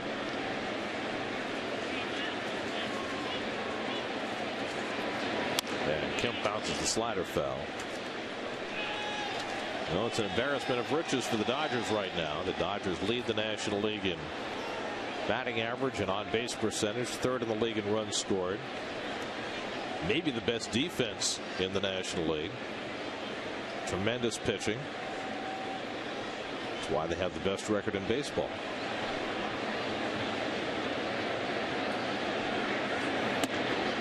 One and 2 to Kemp with the pitcher Kuroda on deck. Gary, you're mentioning your Cyclones are playing. Their record right now is 16-2. So we get to watch some good baseball out there in Brooklyn.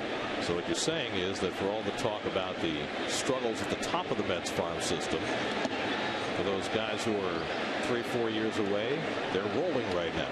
They really are, and I should know how to pronounce your name. I hope I don't get it wrong, but this Brooklyn pitcher, 4-0 now last night with a gem, 7-inning pitch, 7 hits, no walks, 6 strikeouts. You'd like to see that from your young guys. No walks.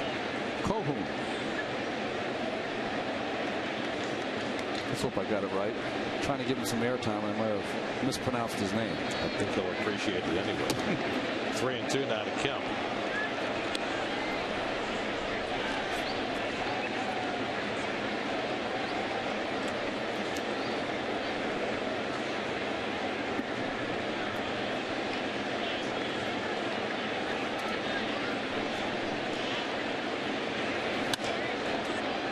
The right field line, Church over and just foul.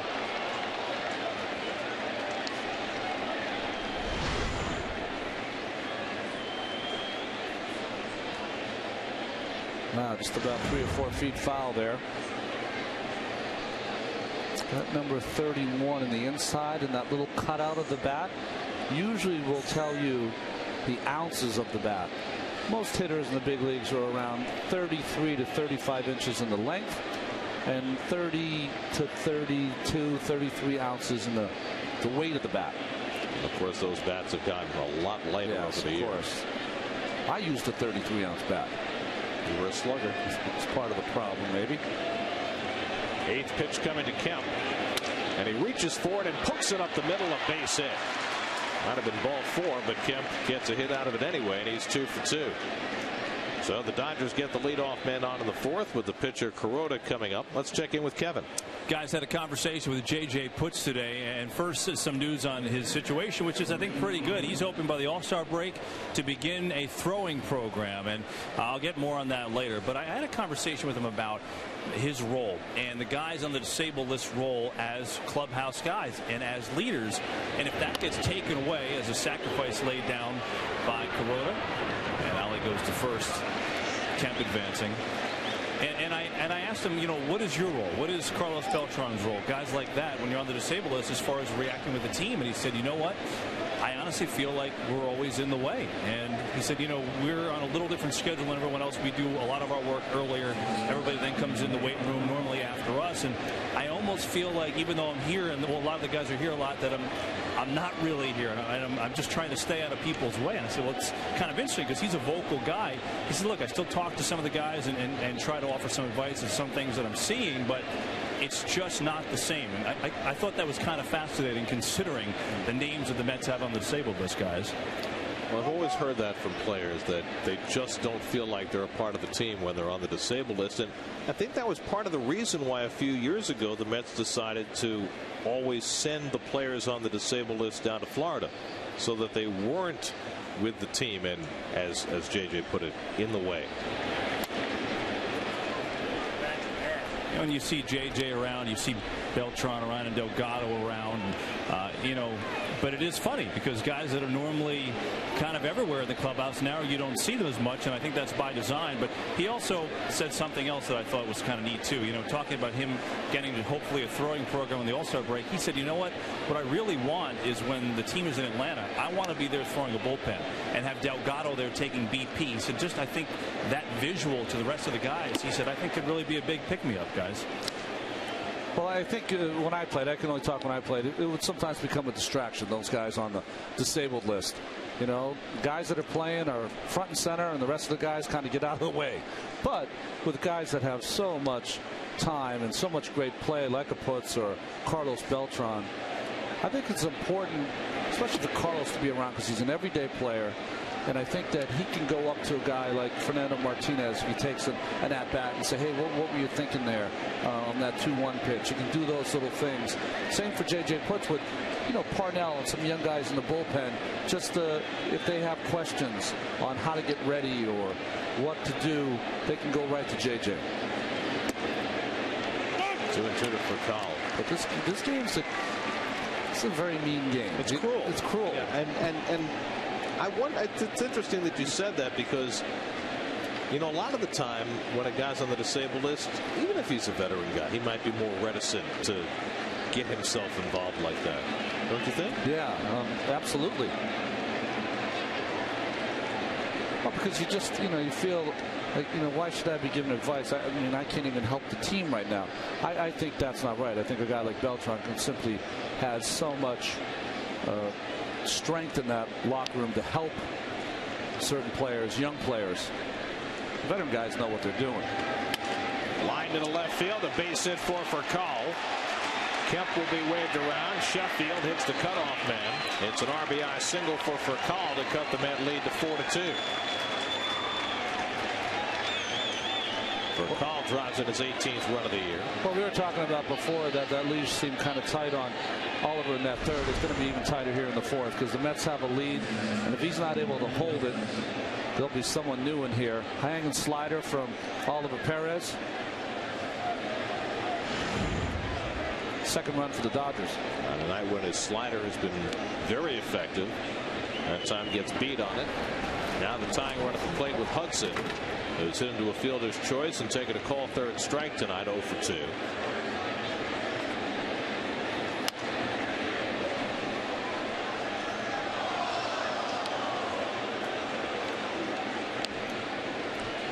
I think I told you this before. Gary Ray Knight was on the DL in '86 as Elmer DeSenz gets up, and Ray and I got it. In locker rooms, weird things happen. You sometimes get into, kind of a fracas that's really friendly and fun, and then it doesn't turn into that. It becomes very serious. I mean, it's fun till someone loses an eye. Exactly. And why was I thinking of wrestling with Ray Knight? I don't know why. But anyways, we ended up on the floor and at it. And Davey came in, Davey Johnson, he said, what are you guys doing? Ray, you're on the DL, and darling, you're fined $500. Don't mess with people on the DL. It's like, you gotta be kidding me. Low and into Hudson, a good stop by Schneider to save a wild pitch.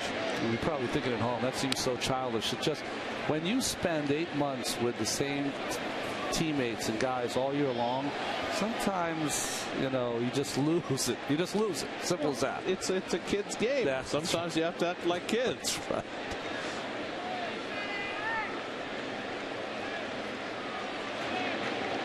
One and two to Hudson. Hit hard down to third. Might be two. Wright gets the out at second. Castillo to first for the double play. 5 to 4 to 3. The Mets turn 2 to end the inning, and Strand Manny Ramirez on deck.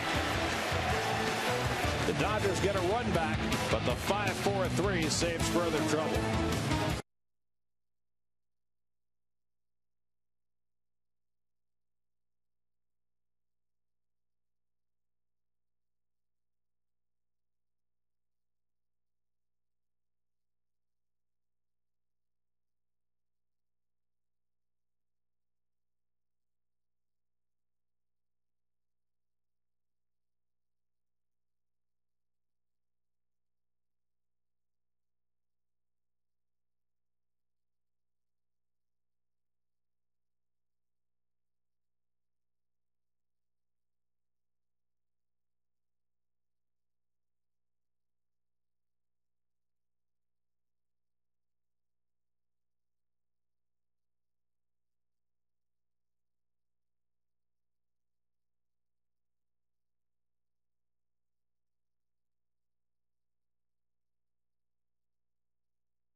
describing the genesis of the name of the team that represented Brooklyn for so long.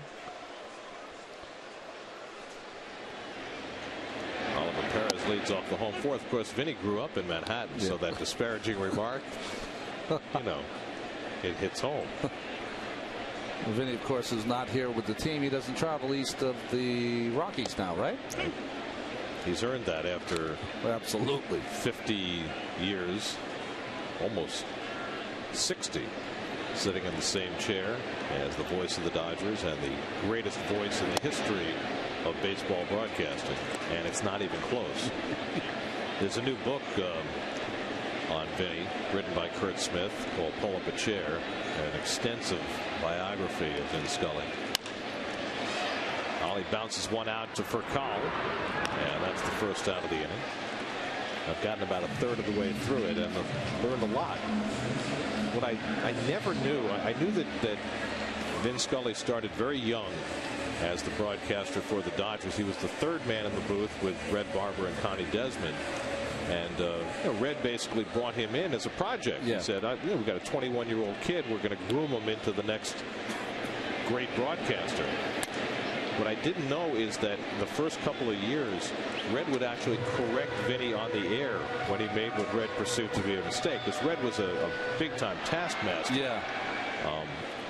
And Vinny rode with it and accepted the criticism, even when it came publicly like that, and of course became the greatest ever. Slow ground ball for Hudson to handle. And Cora retired for the second out. Well, it's the same thing I have to deal with you and Keith in between innings. Hey, you know what's interesting about Vin and how he has such a love for the game still? When we were in Los Angeles, I was walking by his booth, and he called me and he said, Ronnie, come in. Is Reyes playing? I go, no, he's still hurting a little bit, Vin. I don't know if he's going to play this series. Oh, boy, I love watching him play. That's amazing to hear that from the Hall of Famer. Imagine that. I hope after 60 years in this business, we retain that boyish enthusiasm. I'm broken already. Murphy 2 for 2, a pair of doubles tonight. One to left and one to right. Hit the first one over the head of a befuddled Manny Ramirez, and then drove the other one to the right field corner. Kuroda, who's been struggling, a chance for a 1-2-3 inning. 2-1 the count to Murphy. You know, I was thinking I really should have shared that story with Jose to know how that Hall of Famer feels about the way he plays.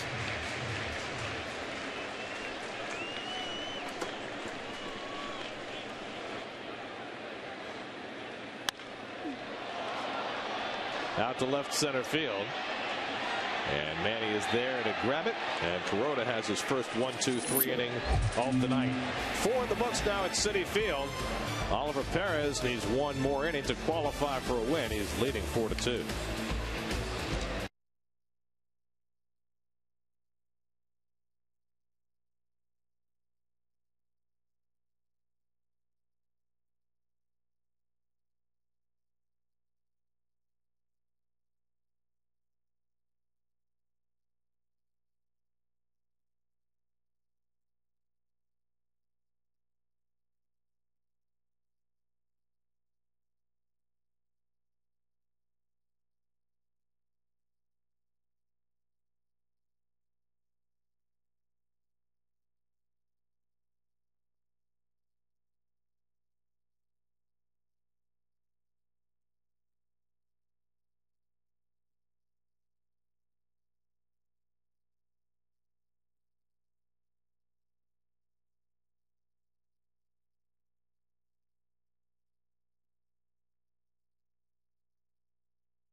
Mets game for the Wise Big City Crunch.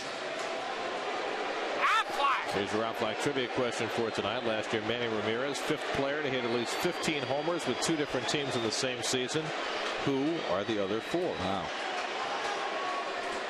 Fine questions this year, by the way. No Mark McGwire's on that list. Yeah.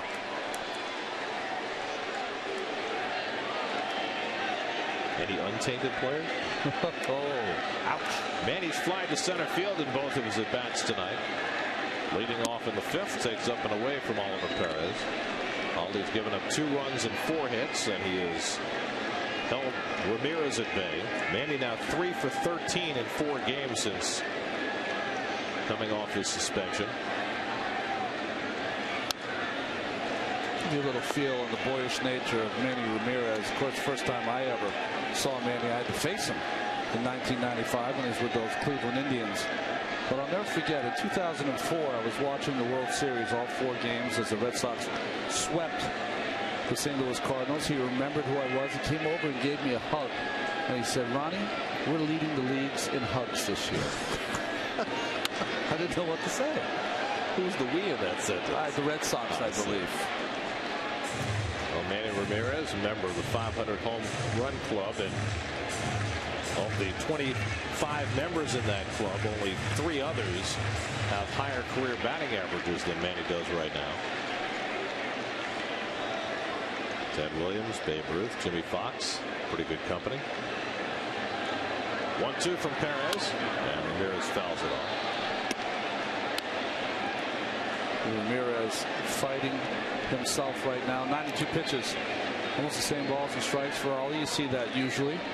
I think that you have to stay away right now from Manny's got slider speed bat right now coming off this 50-game suspension. You have to stay away from a slider for a strike. Ollie wants that fastball in. Again to center field, chasing Reed back this time, and Jeremy there to make the 2-handed catch. 3 F8s for Manny Ramirez tonight. That was a bullet right there, though. Tried to come in, caught a little too much of the plate. Look at that ball drift back to the right field side for Reed. Makes the nice adjustment, and 2 hands. Perez with that all-important first out here in the 5th. Now Casey Blake, who's been up twice and walked both times. Make an interesting point about what you throw to Manny Ramirez. Have you ever seen a better breaking ball hitter than Manny Ramirez? No. I did a game last year, playoffs, that he hit a ball that almost hit him in the shoe tops over the left center field wall into the street at Wrigley Field. One-handed. I mean, just you know, because I was, you know, those stories I tell of his boyish nature, you forget about. He has a savant when it comes to hitting.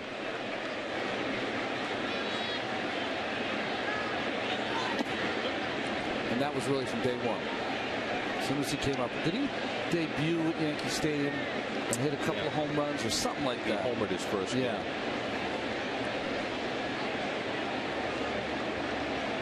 Of course, Manny's hitting coach when he first came up with the Indians was Charlie Manuel.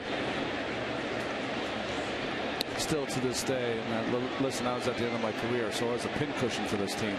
But what a lineup they had. You know, we were lucky enough to have Sandy Alomar Jr. before the game, showing some catching techniques, but he used to hit in that 9 spot sometimes. Ball 4, and Blake walks for the 3rd time. That is 6 walks now for Ollie as he approaches 100 pitches on the night. We'll see how far the Mets are willing to go with him. He's got a lead. He needs 2 more outs to qualify for a win, but I think the Met win is far more important than the Ollie win tonight. Mark Loretta, the batter, has singled and walked. He's driven in a run tonight. 98 pitches for Ollie. We've got a double play grinder in the 4th and could use another one to get him through this inning. And Loretta takes ball 1. I don't know about you, Gary, and we don't know what's going to happen here with Loretta and beyond. But this is a step forward for Ollie Perez, absolutely. Elmer descends and Pat Mish. Well, 6 walks look ugly, but there's been quality tonight. Certainly a quality slider. This one hits the center field. And again, Reed has it lined up going back. And there are 2 away. So Loretta retired for the first time tonight. And now 2 down in the top of the 5th. Center field here is where extra base hits go to die. I mean, these balls are covered, line drives, and just easy outs for the center fielder. Well, this is a fly ball pitcher's ballpark, and the Mets have fly ball pitchers. Yeah. Santana is certainly that. John Maine, when he's healthy, is a fly ball pitcher. Ollie has always been a fly ball pitcher. Move on. The only one who's not is Pelfrey among the starters. Russell Martin takes low and away. Martin has fouled out to first and drawn a walk 0 for 1. Jason Worth has just homered. The Phillies have tied up the Reds 2-2 in the 6th. It's 19 home runs for Jason Worth.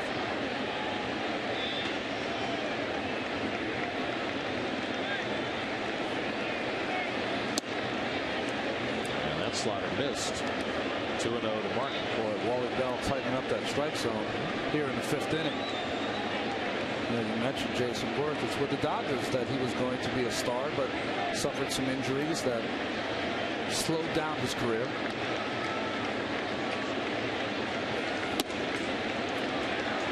Well, Perez trying to stay in this game, but now up over 100 pitches. Behind on Martin 3-0.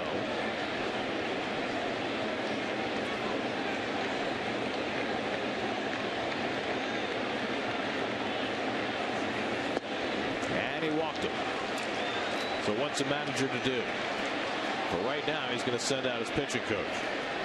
And that means Ollie gets one more batter with the only lefty in the lineup, Andre Ethier, coming up. If the lineup were a little differently configured, he might be out of the game right now.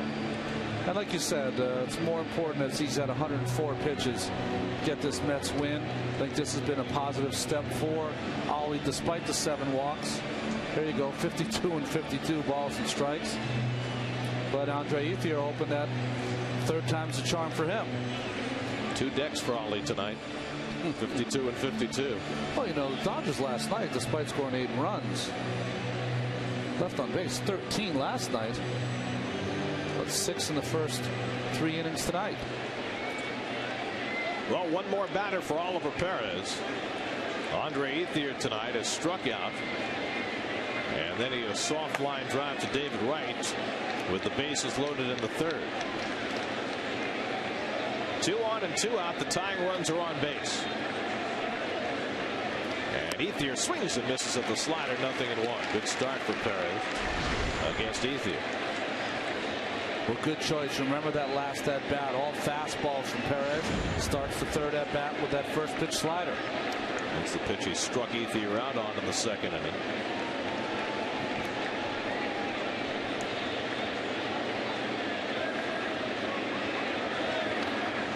Kind of short on that ball into the dirt, and it's 1-1. Well, that was even more sidearm by Ollie on that slider, maybe trying to ensure that he threw that one in the dirt. Watch, really drops down. Quick move to the plate. The ball had no chance but to be blocked by Schneider.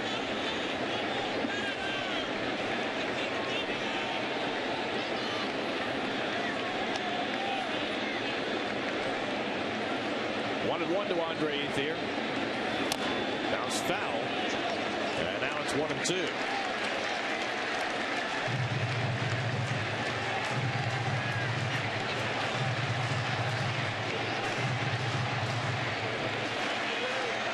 Ethier began the night hitting just 195 against left-handers. Batting here with the tying runs on base and 2 out.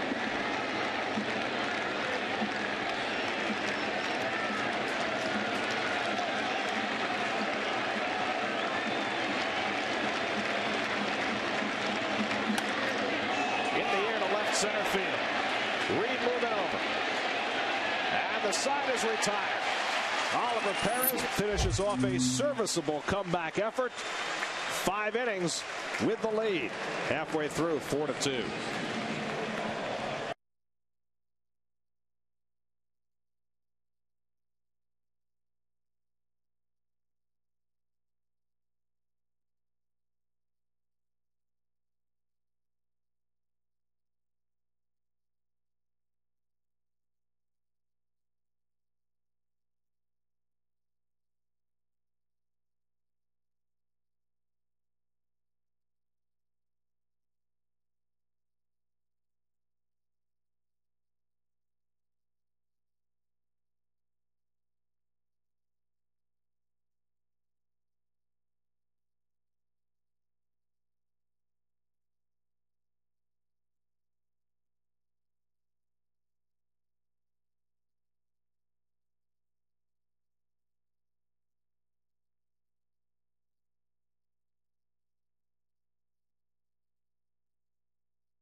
Oliver Perez makes it through 5 innings, 7 walks, but right now for this team, that was a real kick in the rear end.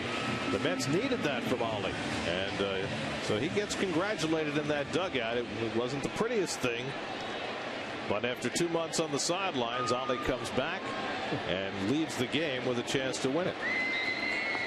Those look like the congratulations you get after finishing the New York City Marathon, right? I mean, just whoa. Big weight lifted. That's up the heart of the batting order up in the home 5th, looking to build on a 2-run lead, and David Wright has his 2nd hit of the night. So David, who drove in a run with a 3rd inning single, opens the 5th with a base hit. The congratulations continue to roll in.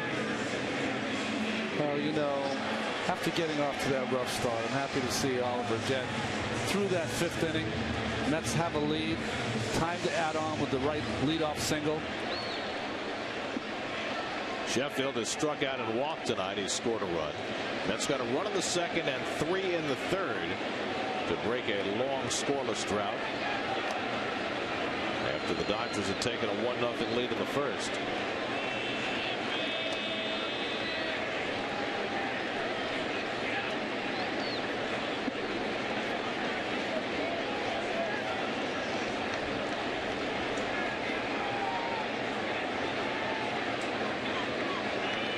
Sheffield takes a strike. Kevin Burkhardt is standing by with Oliver Perez. Ollie, how did it feel? I mean, it's been since May 2nd since the fans of New York have seen you out there on the mound. Yeah, I just tell my teammates I was feeling like a rookie. I'm very excited to be here, and you know I was trying to compete, and that was not easy. I was walking too many guys. I know, and we're not supposed to do, but we had to find a way. We got the inning. You said you felt like a rookie. Were you nervous just getting out there again? Yeah, I was really nervous. Yeah.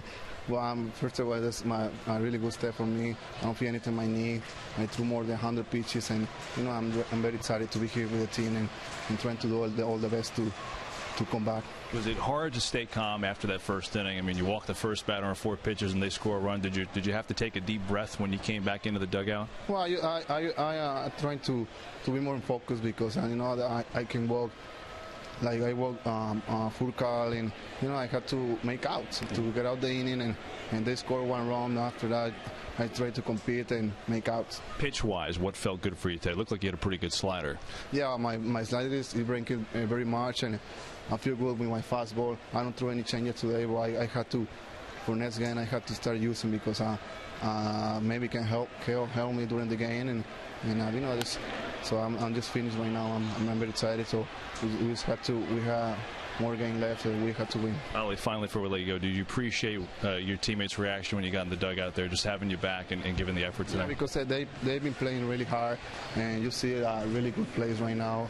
This game can help us, and we understand we have a really good team, and we just have to continue to play every day, and don't thinking about tomorrow and the last game. So we just have to every day come and do the base. Oliver, good to see you healthy, and hopefully the Mets can lock this one up for you. Okay, thanks for the time. All right, thank you. All right, guys, go back up to you. All right, thanks, Kevin. And thanks to Oliver, part of Xerox Business of Baseball. I know that for people watching Oliver on the mound, it can sometimes be infuriating watching him pitch. But when you listen to him talk and you understand how earnest he is, you can't help but root for the guy. How can you not root for him? And interesting enough, 2007, as Bobby Parnell gets up, he had 15 wins for the Mets. If they're to come back, it's going to be through their starting pitching. That might be the most important 15 outs they've gotten all season long. Ryan Church 0 for 2 tonight, hit a ground ball that eluded Casey Blake for an error that brought home a run in the third. And he fouls one away, 1-2. 1-1 to Church. Church just missed a pitch there, a little hanging slider from Kuroda. He'll get you talking to yourself. Jeremy Reed has had a busy night in center field and a good night at the plate waiting on deck.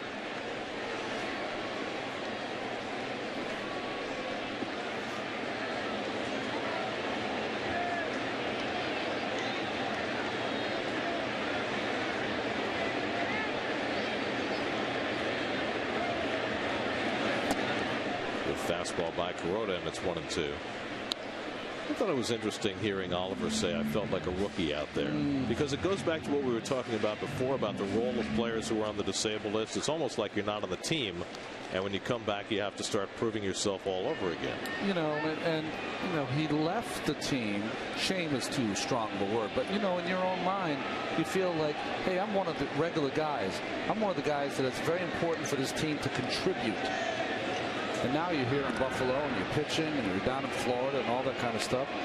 And it's got to be a weight lifted for him to be back in the big leagues, back trying to contribute, back trying to earn, his money. He wants to do that. He's a proud athlete. He wants to have a great year. I've never met anyone that I ever played with that tried to be bad out there. No one ever has. And while tonight was nothing close to a perfect effort, at least it was something to build on. Absolutely, because the other starts, and in particular his last start, he walked 6 in that game, 7 in this game. You say, what's the difference? Well, that game he was lost, completely lost, and there were so many good little signs that you can take and a building block. And if there's 10 building blocks, a couple you saw tonight for him that Dan Warthen can see, and now they can start to rebuild him a little. 1-2 to Church. Runner goes, hit toward the hole, base hit. Right will go to third. So with right in motion and the shortstop for call moving, Church finds the vacated hole with a broken back single, and the Mets have runners at the corners with 1 out. Well, Joe Torre not looking very happy. I think that was a interesting choice by Fakal, who usually calls out who is covering. He decides to cover this base on a sinker away to a hitter, Church, who's hit 2 balls to the left side. That's not always the best choice, and Fakal's beaten, and the Mets have first and third. Not a hit and run play, of course, with a 1-2 count. Simply right running, and the Mets running themselves into the potential for a big inning. To explain that for the people at home, if that's a fastball in or slider in, then yeah, the shortstop can cover. It's going to be very difficult for Ryan to hit that ball to the left side. But the only place he's going to hit a sinker down and away is to the left side. Now, obviously, Fakal can see the sign, so is it his responsibility to call the coverage there? His responsibility usually to call the coverage. I don't know for a fact, though, because with O-Dog and 3, Orlando Hudson, O-Dog, and 3 Gold Gloves, he might take precedence and be the captain of that infield. Jeremy Reed's already had himself a good night at the plate.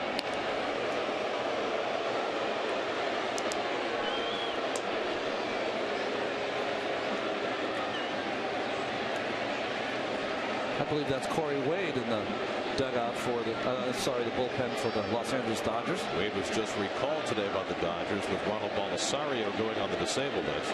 Well, who's giving the signs, Furcal or Orlando Hudson?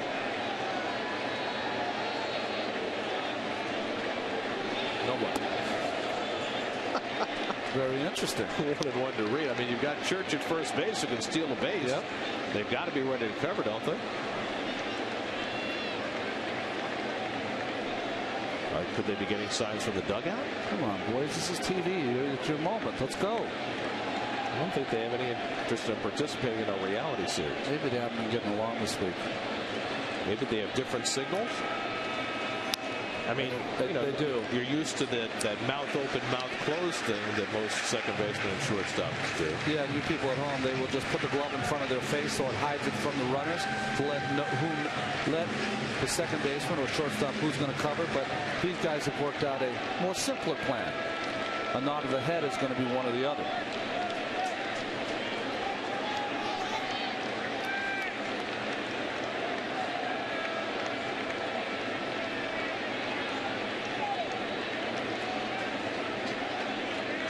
Looks to me like more like Furcal's looking, and Hudson is the one giving the signs. 2-2 now to Reed. As long as they understand the signs, I guess it doesn't matter which ones they use. Corona about to throw his 90th pitch of the night.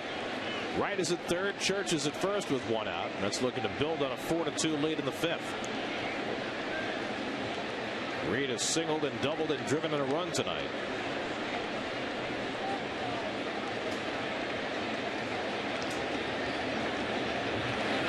And Jeremy takes it low, ball 3.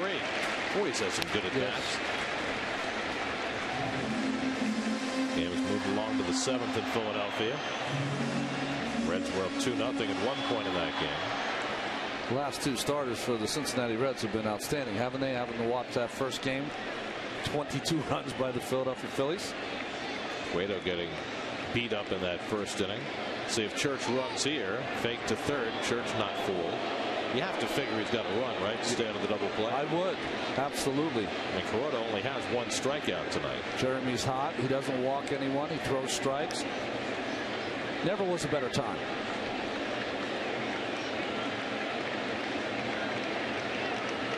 And he's running. And Reed takes ball 4, and the bases are loaded. Boy, what a good night for Jeremy Reed. Second walk given up by Corona, who rarely walks anybody, and that may be his last pitch of the night because Joe Torre's on his way out. He has Corey Wade up in the bullpen, and the sign has gone out.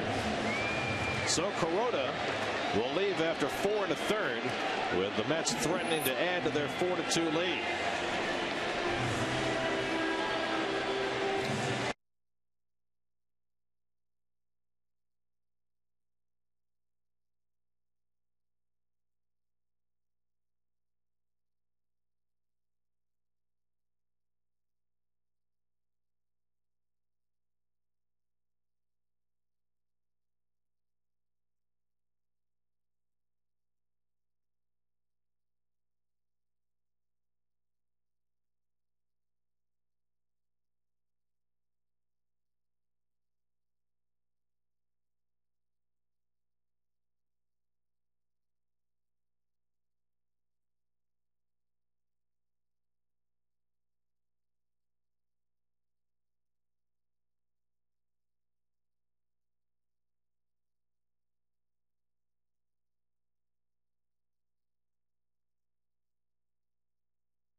And Brandon Tierney as they take on the hottest sports topics of the day in the Wheelhouse, presented by Pepsi, weekdays at 5:30 only on SNY.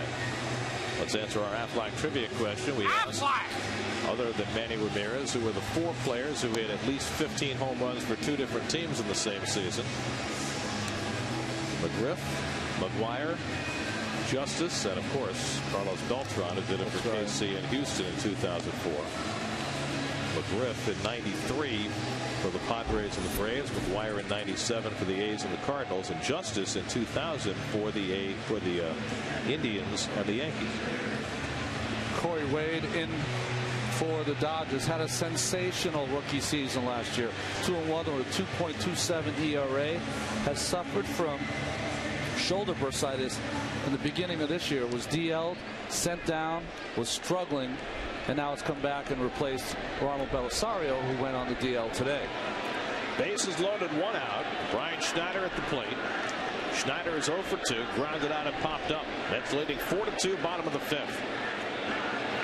And the first pitch from Wade up and in for ball 1. Mets saw Wade earlier this season when they were in Los Angeles. The loss of Belisario is big for the Dodgers. He had been filling a very important role for them. Off-speed pitches, misses, and it's 2-0 to Schneider. Well, the thing you loved about Wade last year is that in his rookie season, you see Castillo on deck. He was just outstanding at throwing strikes, getting ahead, and putting you away with that great curveball. The people that have followed the team this year said he's been getting consistently behind the hitters. And Schneider rips a base into the right field. Wright comes in to score. Church will be held at third. It's an RBI single for Brian Schneider and extends the Mets lead to 5-2.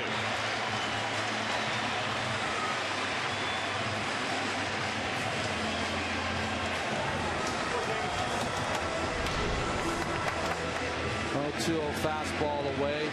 Brian Schneider jumping all over it. Bullet to right field. All the base runners had to delay to make sure that wasn't caught, that line drive, and then base to base. So the Mets having a run here in the 5th.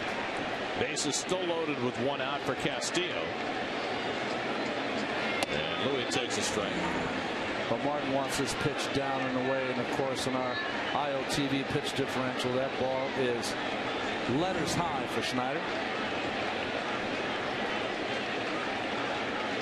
Castillo drove in the first Met run with an infield hit in the second. And there's a strike, and it's 0-2. Nick Evans has come out on deck to bat for Oliver Perez. The Mets only have 4 bench players because when they activated Perez today, they sent down Argenis Reyes, so they're carrying 13 pitchers. So only 4 men on the bench. And the only left-hand hitter is Fernando Martinez. And Castillo just got a piece of that to stay in the at-bat. Well, that's the curveball I was talking about. When he gets ahead, he will throw this pitch. Tight break.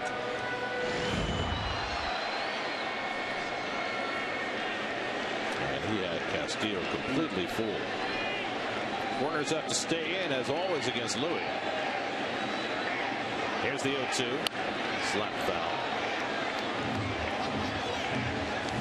The Mets now with 5 runs on 9 hits tonight. What a difference for a team that had been shut out each of the last 2 games.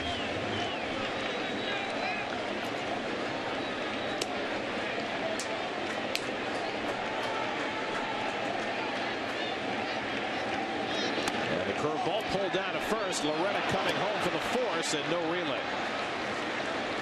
So they get the second out, forcing Church at the plate. 3-2 on the fielder's choice. Well, that ball hit very sharply, that curveball by Castillo, but right to Mark Loretta at first base, makes the sure-handed throw. And I think Martin makes a good choice here. I don't think he was going to get Castillo going down the line. So now Nick Evans will pinch hit with the bases loaded and 2 out. Nick is 0 for 2 as a pinch hitter this year. Batting for Perez. And it's taken outside ball 1. 2 outs with the bases loaded has been a situation that has plagued the Mets all year. Bobby Parnell gets ready to pitch the 6th inning. The Mets are hitting .098 as a team with 2 out of the bases loaded. .098. Where's Pat Tabler when you need him? Maybe that means they got a lot of damage to do in the second half. Maybe you can start right here. Gotta turn that sign upside down there. 1-1 to Evans in the dirt, and Martin smartly to his right to knock it down. Boy, Martin has gotten better and better at this ball in the dirt. He really just smothers it. It's almost like he does not give that ball a chance to go anywhere. Not only gets in front of it, but almost moves up to take away too big of a bounce.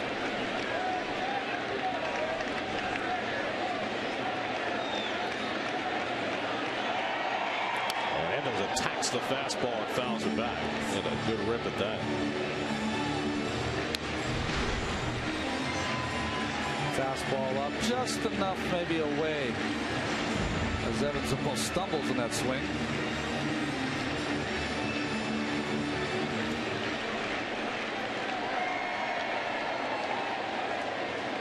Two and two to Nick. Fouled away.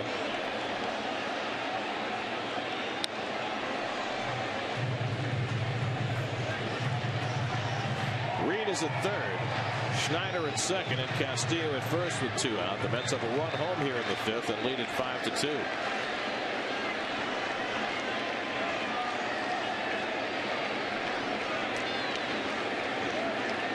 And Evans pops another one foul. Over for a look is Loretta, but that's in the crowd.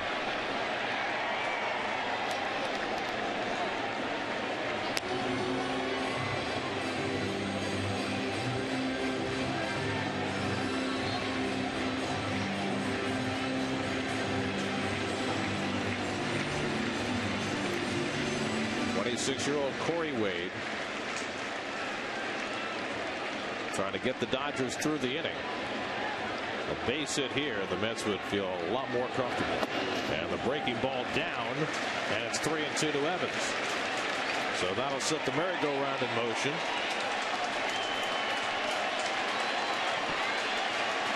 Fastball count to a fastball hitter.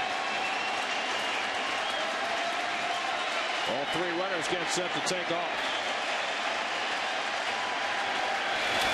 Down slowly, foul.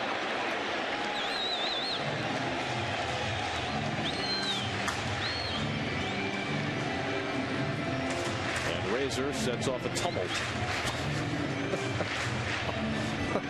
I'm sure there was a particular person he was flipping that ball to.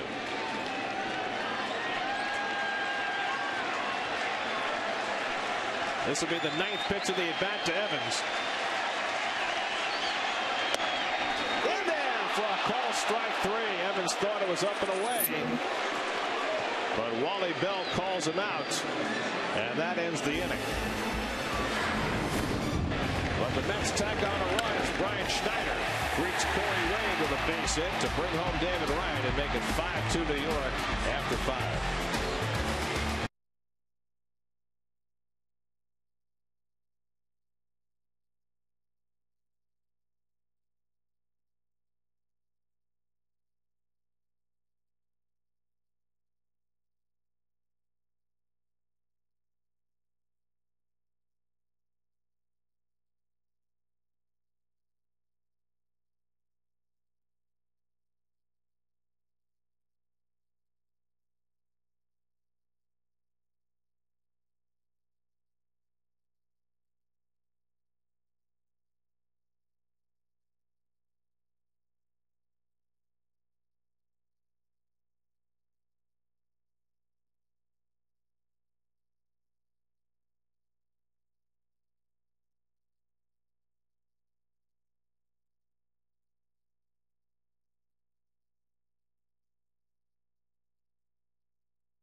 Latest happenings in New York sports, the latest on the Roy Halladay trade rumors. NBA free agent signings have begun. Injury updates on Carlos Delgado and J.J. Putz, all on Geico Sports Night tonight after the postgame and at 1 a.m.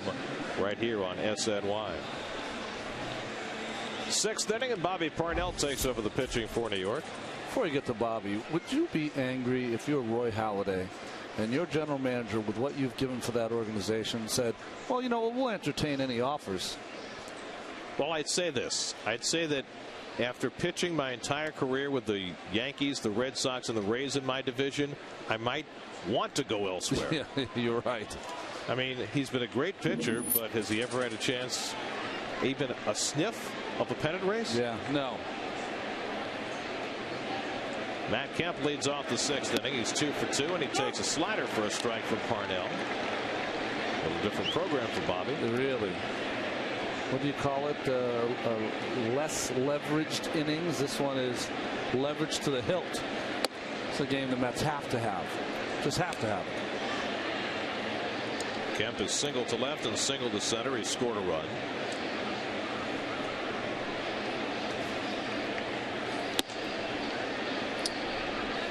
Two and one to Kemp. Blake DeWitt, who hit a home run as a pinch hitter last night, is out on deck to pinch hit. Parnell worked one very good looking inning on Sunday in Philadelphia, but now falls behind on Kemp 3-1. Parnell trying to work his way back to where he began his season. And there's strike 3 and 2. Good pitch there. 94 on the black. Hey, listen, it happened to Daniel Murphy. It happened to Bobby Parnell. Any rookies, what's going to happen is you're going to have that first time when the league's going to get you. And for an everyday player, it could be over the course of 3 or 4 games. For a pitcher, it might only be a couple of games out of the bullpen. But they'll make an adjustment, and they're going to hurt you. It's how you make the adjustments coming out of that. That's how you ensure that you're going to be in the big leagues for a while. And Bobby's right in the middle of that. 3 and 2 to Kemp.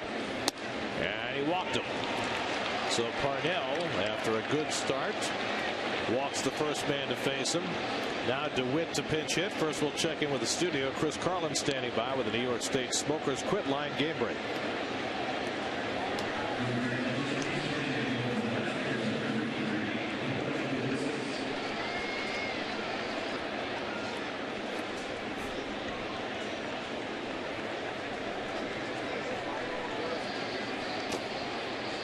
All right, Chris, and now Blake DeWitt weighs in against Bobby Parnell.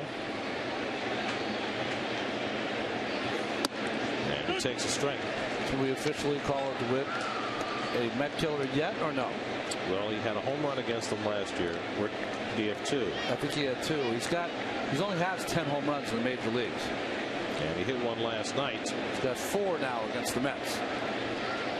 That's a lot.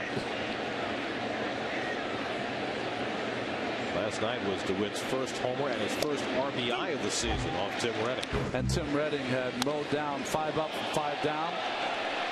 Not an awful pitch. That cutter inside to Blake DeWitt, but other than that slip. By the way, $5 footlongs.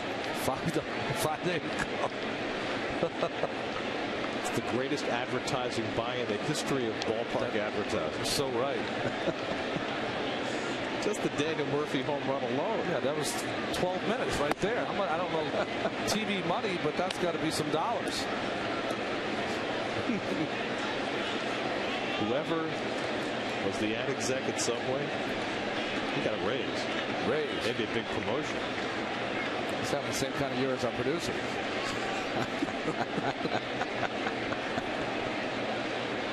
1 and 2 to DeWitt. And he almost got Kemp leading the wrong way that time. Kemp has to fairly crawl back in.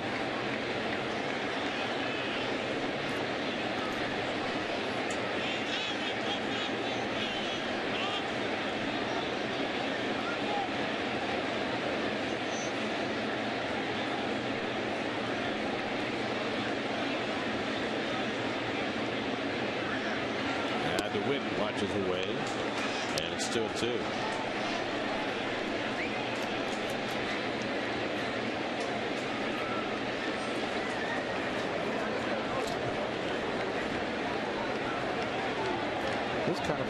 start of the game, guys. Come on. Don't interrupt their ballpark promenade. Get your seat. Heading for catch of the day down there on the left. You tried their chowder? I just play it first and Kemp gets back. I haven't. I told you I came to one game here and stayed for a few innings and became a little difficult to move around. So for one of these days,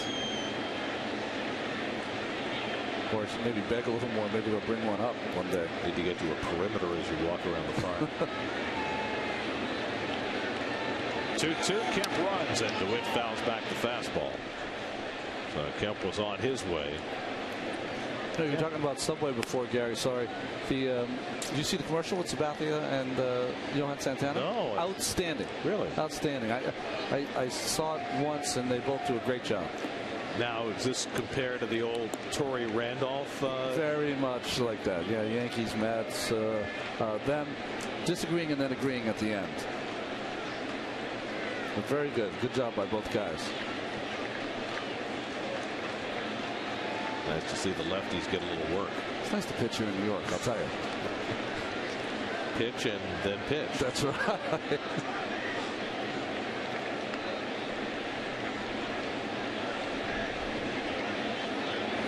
Two to DeWitt. Struck him out. Bobby Parnell fans Blake DeWitt. That's the first down of the inning. Well, good fastball here from Parnell. Put some zip on it. Threw it right by DeWitt. Bobby Parnell out there battling. Let's check in with Kevin. Talking to Randy Neiman today, guys, Mets bullpen coach, about Parnell. He said he's really very close to where he needs to be mechanically. Just a little bit off lately.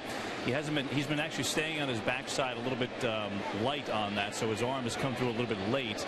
And he said, the thing with Parnell is his slider in the bullpen sessions, fantastic. He said now what we're trying to get him to do is to bring that slider into the game. And Nemo thought that Sunday in Philadelphia was the first time he really got a glimpse of that. We saw the first pitch slider in this inning, but now that trick, getting that great bullpen slider, close play there, getting that bullpen slider into the game. And Ronnie, I guess the question is, how do you do that? Well, interesting, Kevin. I think that, your bullpen coach, Randy Neiman, one of the best, of course, has worked with a lot of young pitchers. Very close play. Well, Parnell's come close a couple of times on Kemp. I think what happens for us is look at this move again. Quick move. Nice slap tag by Murphy, but good call by Foster at first base.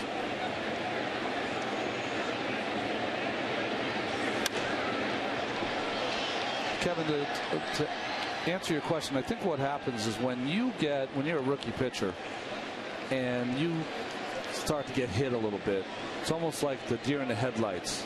You don't know how quick the game's moving, start to lose your confidence, and all those little things that you learned along the way start to go away. And that's where the bullpen coach comes in and says, hey, the gentle reminders of these are the things you were doing when you were successful. Kyle finds the hole.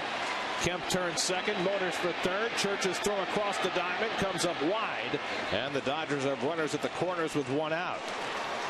So Furcal has his second hit of the night, and the Dodgers threatening they'll get the tying run to the plate.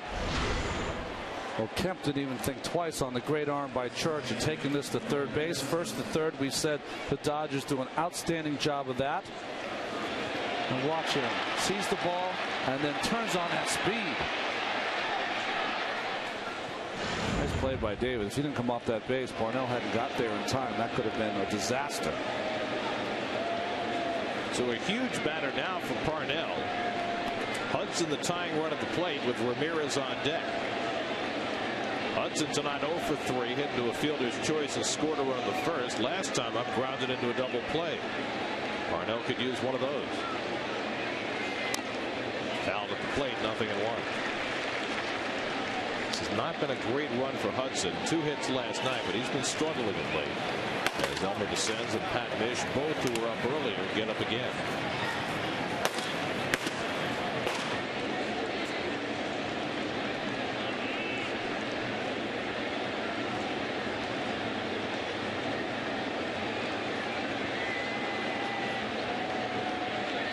And Hudson takes a rip. 0-2. Oh, that was a good slider from Bobby Parnell down in the strike zone. So Schneider wanted that ball outside, but still just enough break.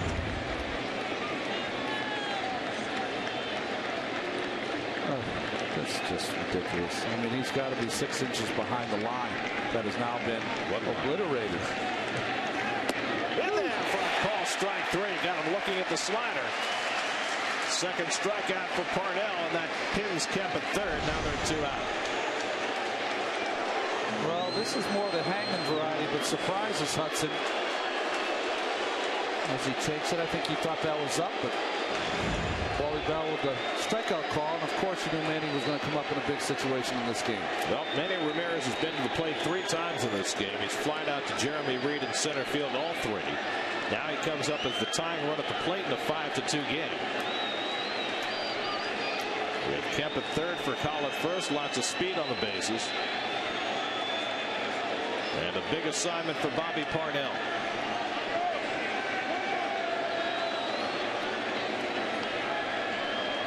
There's a defense.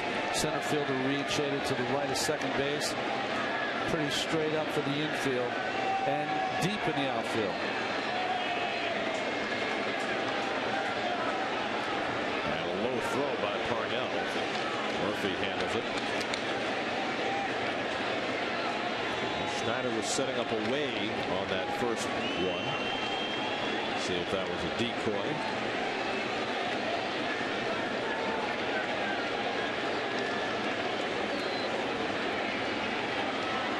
Fastball away from Brian again. 96 miles an hour, but it misses ball 1. You notice that Parnell's ball is sinking a little more now. I wonder if he's going to that 2-seamer a little more than before. Well, we're seeing more 94 to 96 than the 97, 98 that we were seeing earlier. Maybe.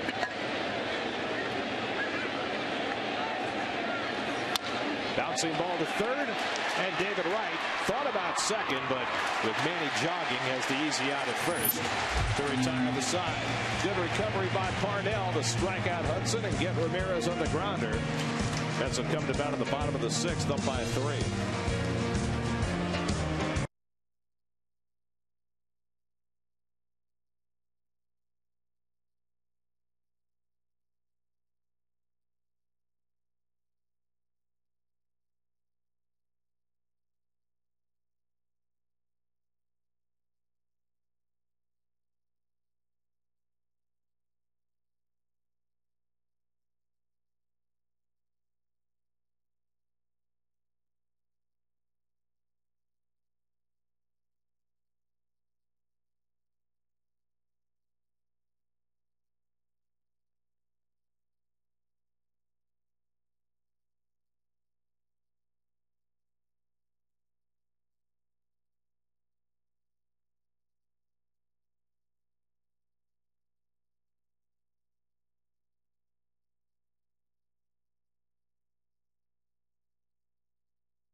Visit Mets.com or call 718-507-TIXX for your printed home tickets now.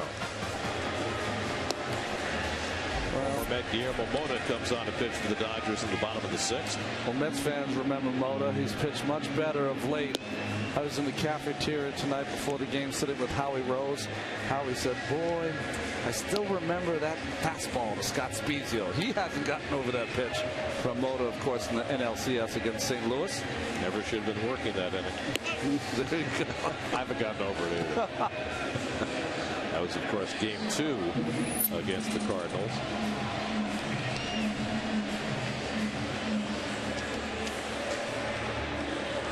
Sean Green had a chance on that ball, by the way. Yeah, he did, but still, I mean, home run's a home run. You can't blame anyone when you gave up a rope to right field. Top of the batting order, Alex Cora comes up for the 4th time. Alex 0 for 3 tonight, 1 for 7 in this series. That's 5 runs and 9 hits tonight. It's a different kind of game when you get some base runners and score a couple of runs.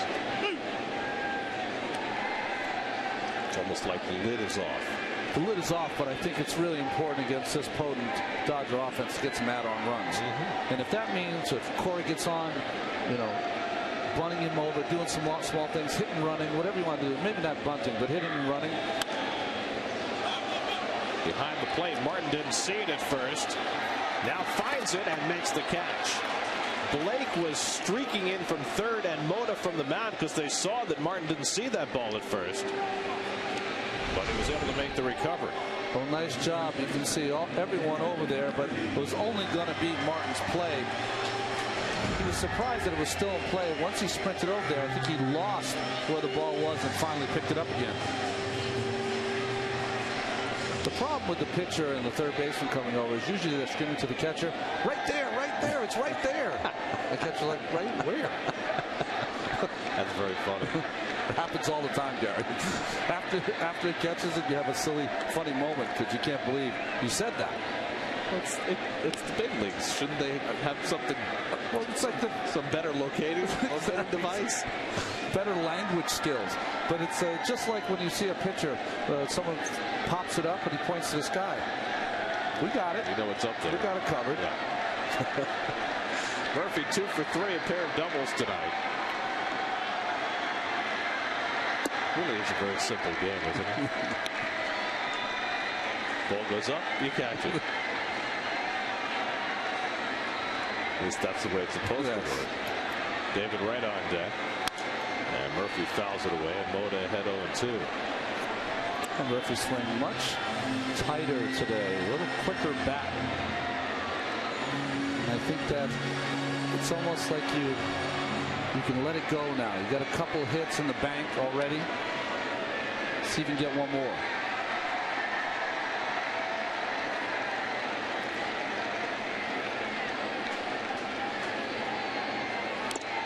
And Murphy fouls off that inside breaking ball.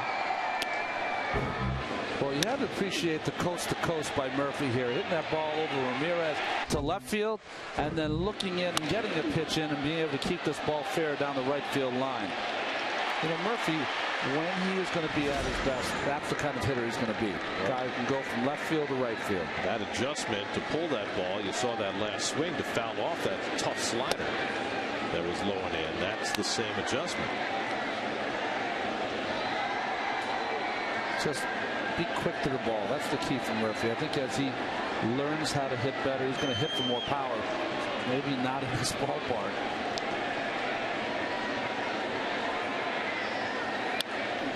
He can settle for 40 doubles a year. There you go.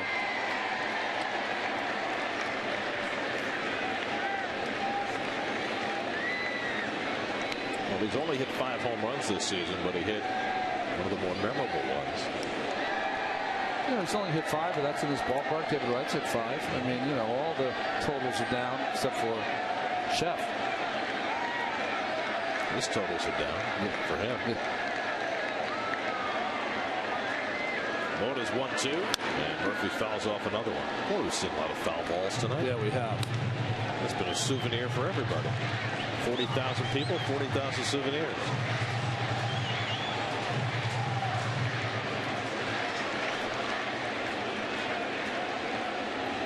What did you say? You got 1 in all those years? You went to the games? 1. Wow. Game of 2 out in the 9th inning. Rennie Stennett fouling off a ball thrown by Bob Apodaca. Very nice.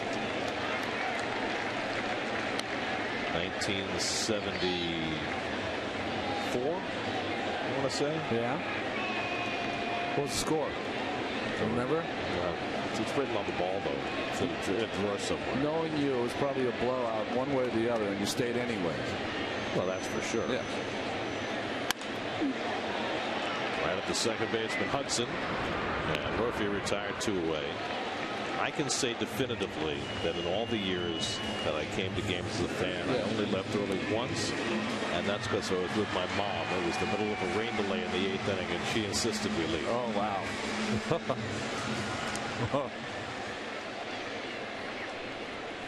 Didn't matter what the score was.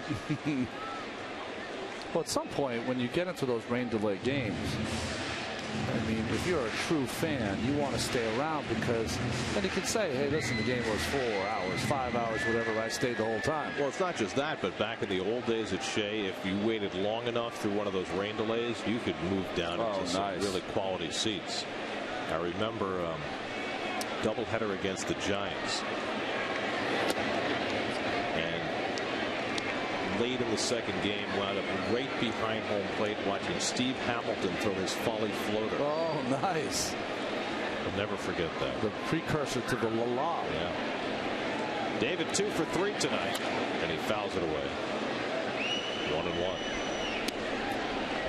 Wright gave the Mets the lead with an RBI single in the 3rd. That snapped an 0 for 17 stretch, and then he singled to center his next time up. It has been a season of very hot and very cold for David.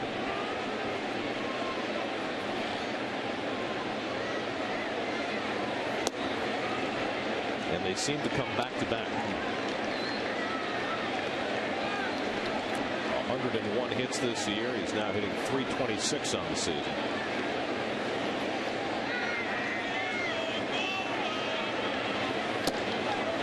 Slider by Mota, and it's 2-2. The best hot and cold hitter I ever played with was Mookie Wilson.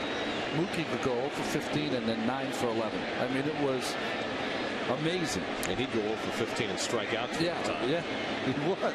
And then you couldn't get him out for 4 games.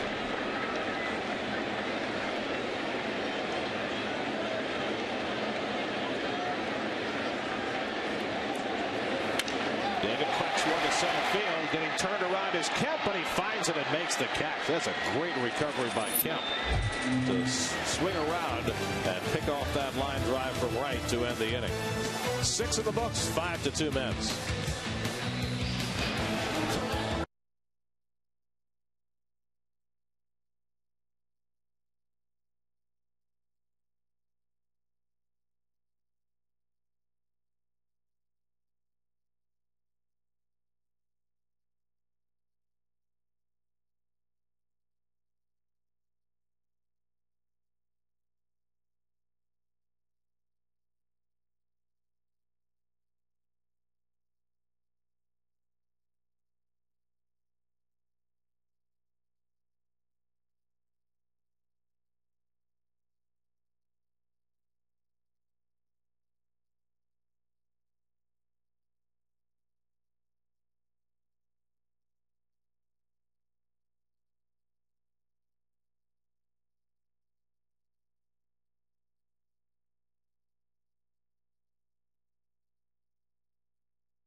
Brought to you by Toyota, by Firestone, and by Fox Business Network. Opportunity pure and simple. Casey Blake leads off the 7th inning for the Dodgers against Bobby Parnell, who worked himself in and out of trouble in the 6th. Blake up 3 times, all against Oliver Perez, and he walked all 3. And he takes ball one for Parnell. Blake hitting cleanup for the Dodgers. Mark Loretta and Russell Martin to follow in the 7th. And a good slider by Parnell. 1-1 to Blake. And it looks as though the Dodger hitters are just going up there looking for the fastball. Yeah. Every time he throws a slider, they're either taking it or swinging through it as Feliciano gets up. Another slider, and it's 1-2. So a little different program for Parnell, and right from his first pitch tonight. Well, it's great, though. If he uses that slider early in the count and gets those kind of swings, he can either go back to it or he can throw fastball away. Look at Schneider, shaken out by Parnell, went right back to the same pitch. Struck him out. Parnell using that slider to fan Casey Blake. That's his 3rd strikeout in relief. Boy, that was a nice scene, right? Schneider put down the slider. Good pitch there. Bobby Parnell shakes him off. The veteran Schneider says, no, we're not going to have any of that. Slider. And he threw it and executed it. So 1 out and nobody on. Now Mark Loretta, who singled and a run back in the 1st. Since then has walked and flied out. The Dodgers 2 runs, 5 hits. The Mets 5 runs, 9 hits. And the fastball for a strike to Loretta. Oliver Perez in his first start in more than 2 months. Through 5 innings, walked 7. But allowed just 2 runs and 4 hits. And stands to win if the Mets bullpen can do the job. Hits the bag. Murphy with the bare hand try and the flip. He's out! Oh, man, what a play! Joe Torre out to argue with Marty Foster, who was involved in controversy at Yankee Stadium just a few days ago with Derek Jeter and Joe Girardi. And what a strange play. Murphy tracking that ball off the pincushion bounce and somehow got it to Parnell in time for the out.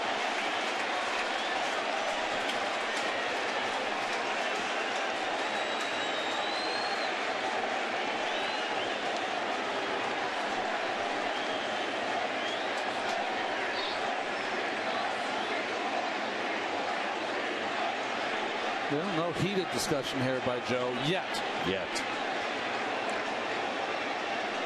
You know, a lot of times what a manager wants in this situation is wants the umpire to say, you know what, I saw that as out, Joe, but I might have missed it. And you don't hear that very often. There's the recovery. Behind the back. Unbelievable. Very close. I think he had him. But imagine that, Murphy with the behind the back flip, no look. He's so comfortable at first base now, he's showing off. He's Jason Kidd. All 6'5" of Parnell.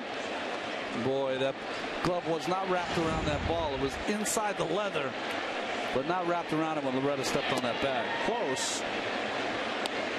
But the degree of difficulty, you should get at least partial credit. Wow. I'm not sure he could do that again if he tried. No way. Behind the back. I mean, not only behind the back, but behind the back with his head going towards second base. 2-0 to Martin.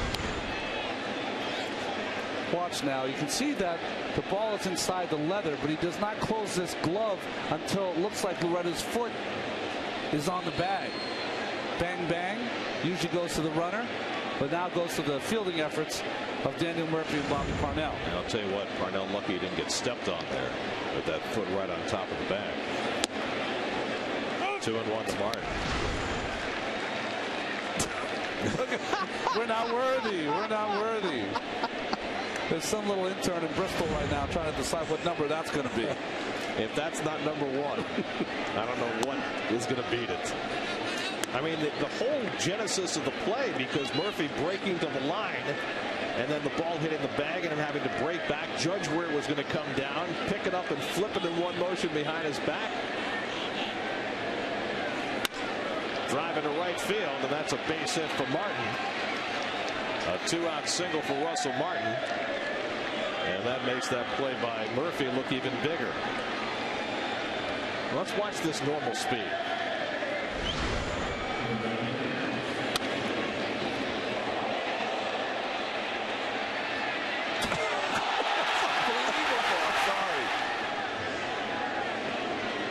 I mean, that play had desperation written all over it. I don't think that Murph thought he had a chance to make that play.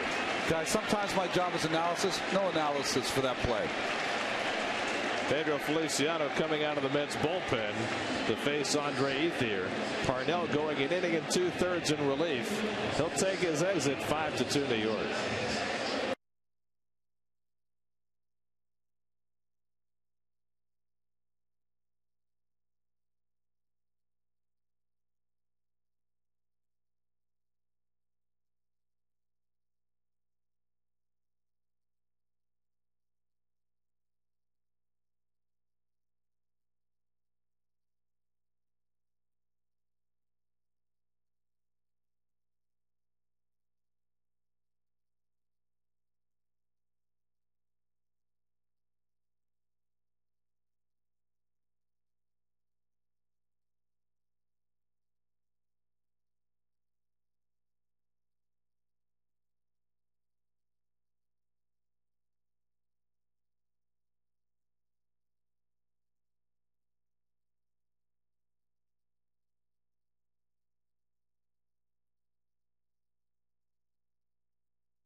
Pedro Feliciano brought in to face Andre Ethier with 2 out of the 7th. Those 44 outings, he has retired the first hitter 37 times, and lefties are just hitting 158 against Pedro, 12 for 76.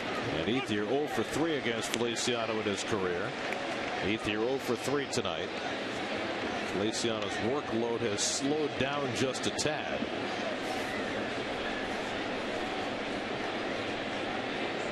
Hasn't worked since last Thursday in Pittsburgh.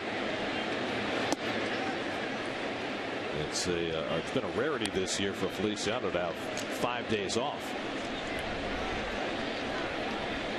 Still has pitched in more than half the games for the Mets this year, after setting a club record with 86 appearances last year. 1-1 to Ethier. Lifted to left center. Reed calling. Side retired.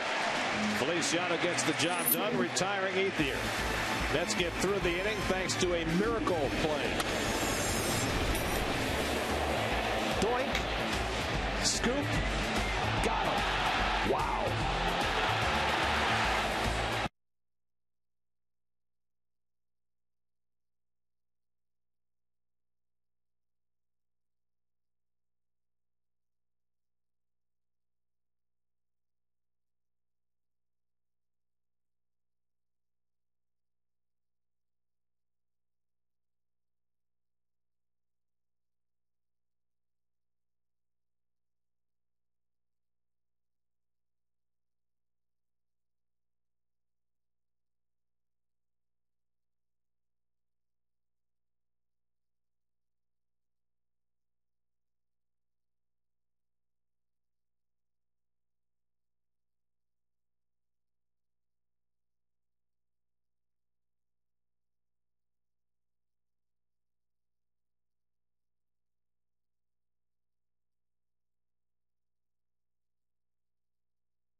calm down a pitcher struggling. We saw Luis Castillo do it a couple of times tonight with Oliver Perez. We saw Castillo. We also saw David Wright do it with Mike Pelfrey. A lot of times they'll just come in and try to give you a little bit of a rest. They'll say, hey, how you feeling, big guy? Come on, you got it. Let's get through this inning. Get us back in there. We'll score you some runs. Things like that. But sometimes it's not what you think it can be. In Oakland, when I played there, Carney Lansford used to be the third baseman. And whenever you're going to be taken out of the game, Tony La Russa would nod to Carney Lansford. He'd come to speak to you. And when you were not feeling like taking out of the game, I used to say, Carney, get away from me. Do not come here. Just stay over there at third base. He said, he told me I got to come out, man. I got to come out and talk to you. I said, just stay over there. I don't want to talk to you. And still, it wouldn't matter anyway. La Russa would come out, get the hook. Anybody ever say anything useful? Not really. They're really embarrassed to come in because usually when people have to talk to you, it means runners are on, runs are in, and you're scuffling. Ever any discussion about candlesticks? Never any about. No, never. Bull Durham reference. Gary Sheffield leading off the bottom of the seventh. Sheffield 0 for 2 and a walk. Guillermo Mota pitching his second inning, got the Mets out 1-2-3 in the sixth. I think I've told this story many times, but for you guys who haven't heard it, this is about the old ex-Met John Olerud. I was pitching in a game and winning the game. The A's had scored a lot of runs, but Olerud just had a fantastic day. It was 3-3 for 3 at that point. Sheffield into shallow left. Manny Ramirez coming on to make the backhand catch. A little dying quail, and Manny was able to track it down. Well, he didn't get a good jump on the Murphy ball that went over his head for a double, but he got a great jump on this ball that makes the backhanded play down the line.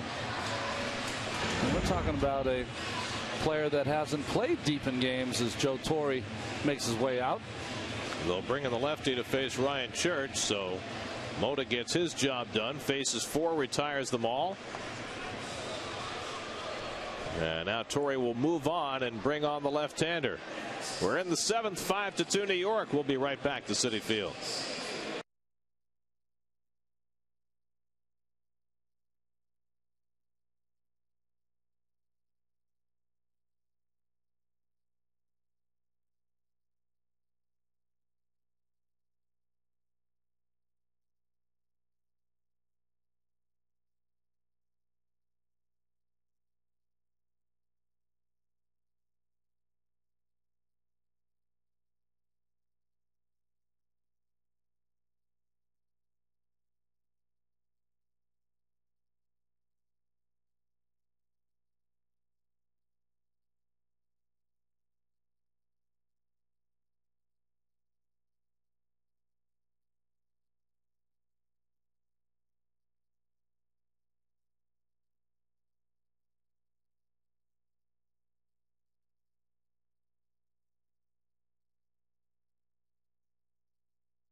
The 2005 player draft.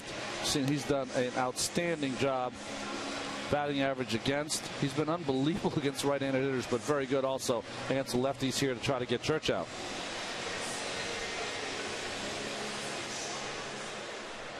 Church tonight is 1 for 3. Had a broken bat single his last time up. That snapped an 0 for 13 stretch for Ryan. Bats here with 1 out and nobody on in the bottom of the seventh. You notice this game is taking an extraordinarily long time to play. Just notice the time. I don't usually notice such things, but this has been a long game. Church up there looking to draw the third baseman Blake in. You didn't realize how much influence Mr. Keith Hernandez has on you, did you? Does Keith watch the clock? He watches it.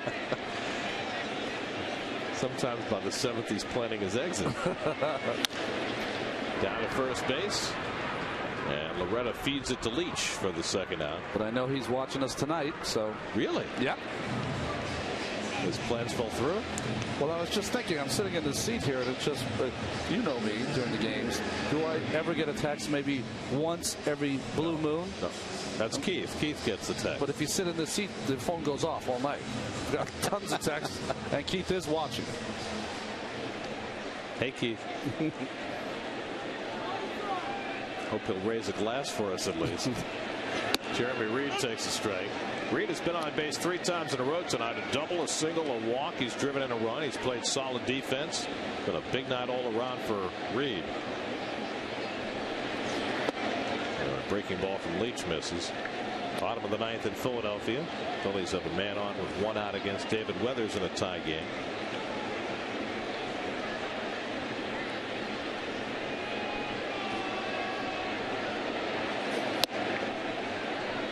One and 2 to Reed. Sean Green up in the bullpen. Second Sean Green mentioned tonight. There you go.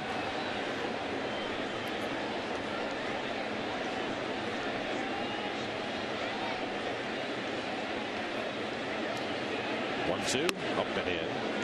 I hope the original Sean Green is happy in retirement. That's right. Class act. He could have still come back and played last year. But he was happy to be home. 2-2. String and a miss. He struck him out.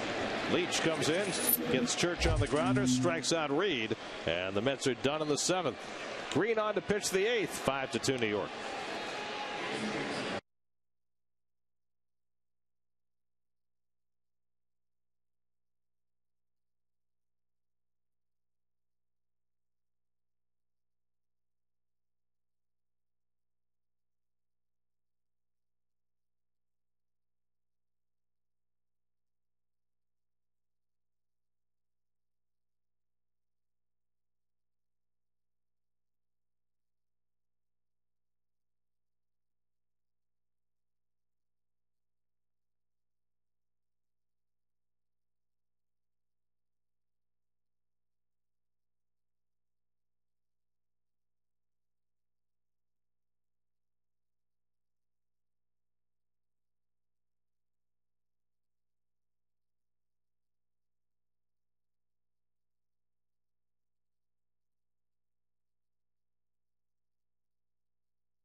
In HD presented by IOTV. One more with the Dodgers tomorrow night. Livan Hernandez against Randy Wolf. 3 with the Reds over the weekend. Then the All-Star break.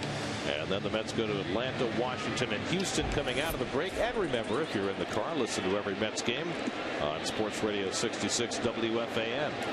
Well, to me, Sean Green is pitching the best he has all season. Unscored upon in his last 4 outings, 21 of his last 25. But the most impressive was that 1-0 win against Milwaukee, when he stranded 2 runners in that 1-0 win for Pelfrey and the Mets over Gallardo. Matt Kemp's been on base 3 times tonight with 2 singles and a walk. Juan Pierre has come out on deck to pinch hit, and then Rafael Furcal in the top of the 8th. Green pitched last night, worked a 1-2-3 top of the 9th in a lopsided game. Here's an interesting historical fact for you. Last night, the Dodgers played their first ever game at Citi Field. They won 8-0. In 1964, when the Dodgers played their first ever game at Shea Stadium, the Mets won 8-0. It's funny. It was a pretty good lineup for those 64 Dodgers, wasn't it? Well, they were not a great team then. They were more a pitching team than a hitting team. 2-2 to Kemp.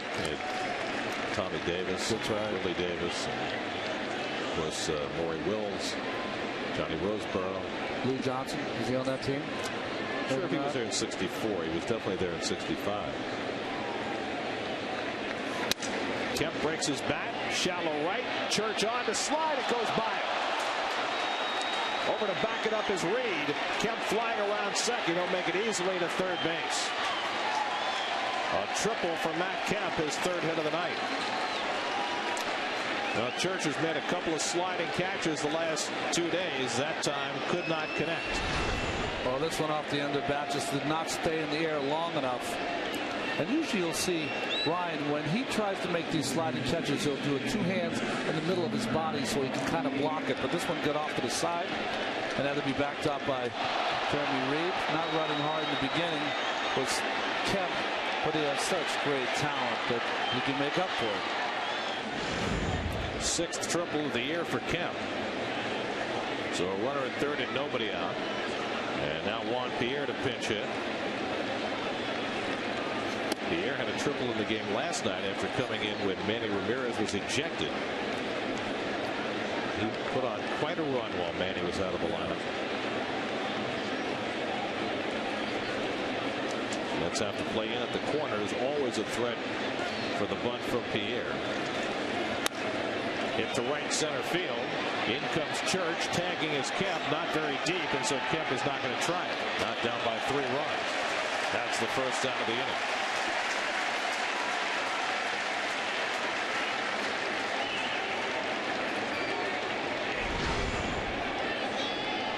Well, perfect right there. Just getting that ball. He knows that Kemp is not going to go 3 runs down, but makes the active throw to Murphy for the cutoff. So that's the first out of the inning. Now Rafael Furcal will stand in. Phillies have just won. They beat the Reds 3-2. Shane Victorino RBI single, 2 out of the bottom of the ninth to win it for the Phils. Mr. Victorino trying to push for that last spot right on the All-Star team. I think he's second in the voting, isn't he, behind Pablo Sandoval. Yeah. Chopper. This will bring home a run. Castillo throws out for Call as Kemp comes in, but that's the second out. Now it's a 5-3 Met lead. RBI for Furcal, his second of the night. Let's check in with the studio. Chris Carlin and a New York State Smokers Quit Line game break.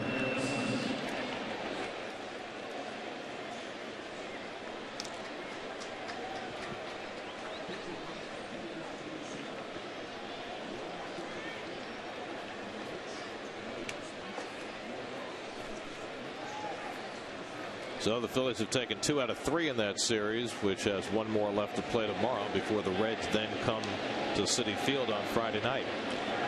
Orlando Hudson bats with 2 out and nobody on. A run is in for the Dodgers here in the 8th. Tough night for Hudson at the plate. 0 for 4, a couple of strikeouts and a double play. Huge at bat here. Well, you got Manny Ramirez on deck. If Hudson gets on, then Manny would be the tying run. If you get Hudson out, then Manny leads off in the 9th and can't be the tying run.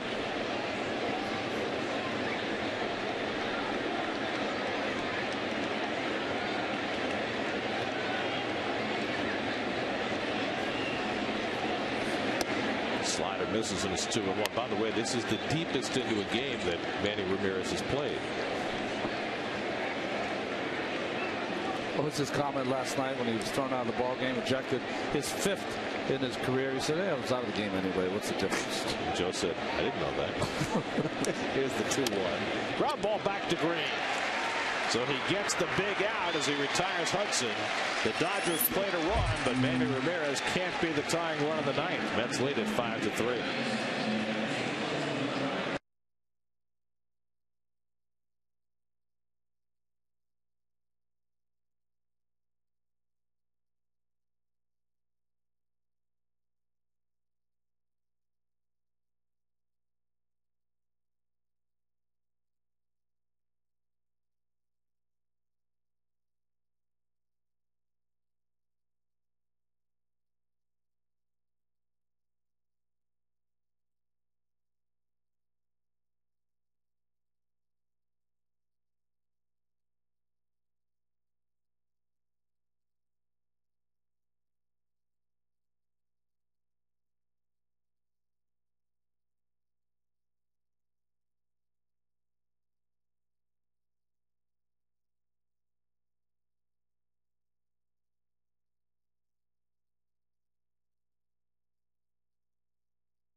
1,027 tonight at Citi Field. Hoping the Mets could break their 4-game losing streak. In from out of town.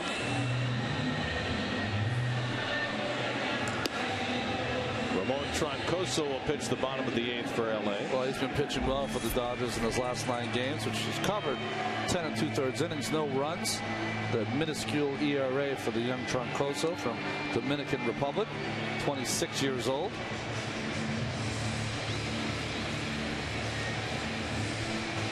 Some good arms, don't they? The Dodgers in their bullpen. They always do. Yeah. I mean, that's been a Dodger tradition for a long, long time.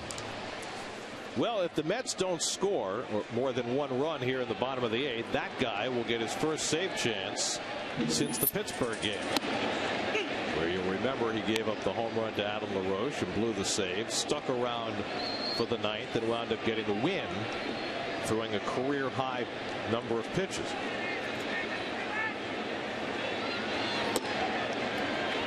One and one to Schneider, who singled home a run in the 5th. And then you didn't know if he was going to be able to pitch in that Philadelphia series, and that became a moot point. Very moot. If you fall behind in the 1st inning every day and never lead, your closer gets a lot of rest. Schneider pops one up into shallow center for Kemp. And that's the first out of the inning. And 9 Mets have now been retired in a row since Schneider's hit in the 5th. We've seen J.J. Putz kept doing that piece before about feeling a little alienated from the team, but J.J. seems to be in the middle of it tonight. Nice for that Mets dugout. It's been lacking the high five for a few days. It's been a lot to high five about tonight. You think they'll be talking about Murphy's play after the game? There's Castillo, who singled in a run back in the 2nd, 1 for 3 on the night. In Boston, Tim Wakefield got his 11th win tonight as Boston held off Oakland 5-4. First time All-Star, Tim Wakefield, at age 42. 16 years. Wow. 0-2 to Castillo. But that play by Murphy is still got me chuckling, because I'm thinking to myself, you know, they have that award show during the All-Star break. What if it's like the greatest defensive play of the year? After all the trials and tribulations for Daniel this season. Murph does not smile a lot on a baseball field, but they got him to break into a grin after that play. How could you not? No, that was beautiful. I mean, he had to figure, I'm just going to swipe that ball backwards and maybe it'll be somewhere near the bag, and hopefully Schneider's backing up. Whatever. But imagine that. He got an out. 2-2 to Castillo with Fernando Tatis on deck to pinch hit.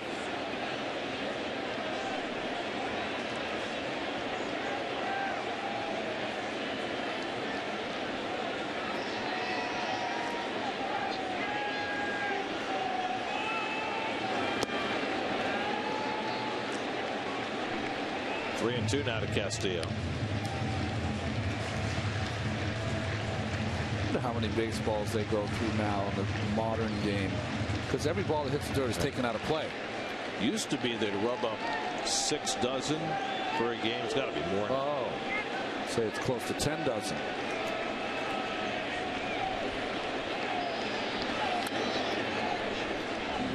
And with the number of foul balls we've had tonight, it may be 20 dozen. There's someone in the umpires' room who's having a bad night. It used to be the umpires would rub up those balls themselves. I think it's the attendant now, right?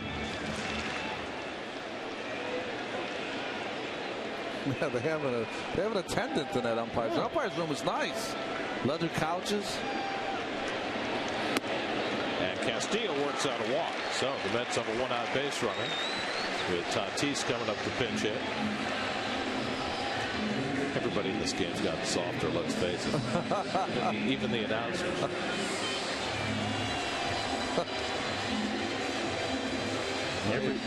Everybody has more luxurious quarters than they used to. That's right. You're right. Got it all here at Citi Field.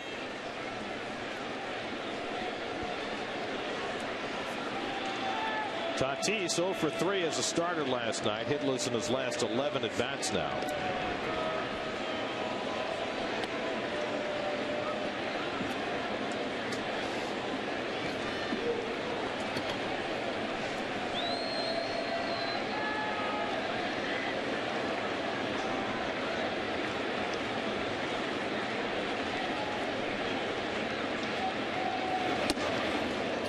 Tatis, who's been drilled more than any other Met, just gets out of the way of that one. Did you have a conversation with Fernando about being hit? Yeah, I asked him, I said, have you always been as much of a target as you've been lately? He said, yeah, always.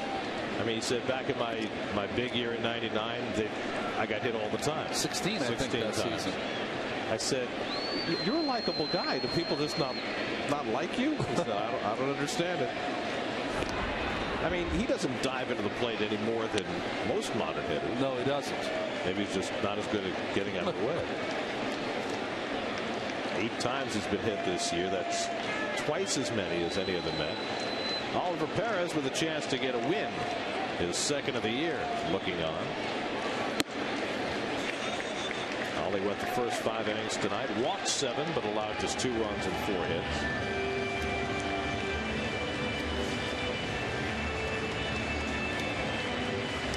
Russell Martin trying to settle down young Ramon Troncoso. Tomorrow night, Livan Hernandez tries to bounce back from his worst start of the season in Philadelphia, his last time out, up against Randy Wolf, veteran lefty who's done a great job for the Dodgers, but must lead the world in no decisions.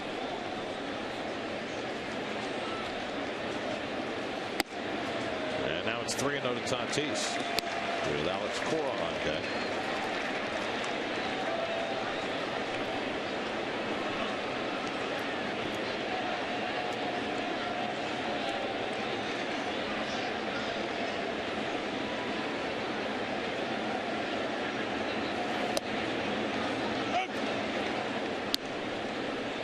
Dodgers views 5 pitchers tonight. Hiroki Kuroda got knocked out in the 5th inning. 4 1/3, 5 runs, 4 earned on 8 hits. Mets have not scored against the Dodger bullpen. Wade, Moda, Leach, and now Troncoso.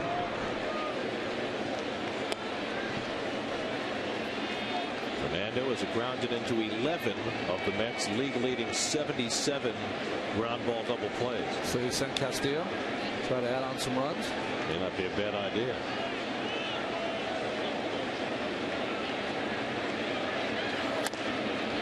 Grounded foul.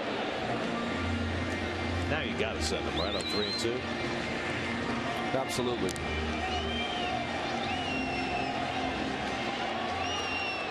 I think the only way you wouldn't send him here, Gary, is if you had a legitimate power threat on the on-deck circle, and you certainly don't have that in Alex Cora.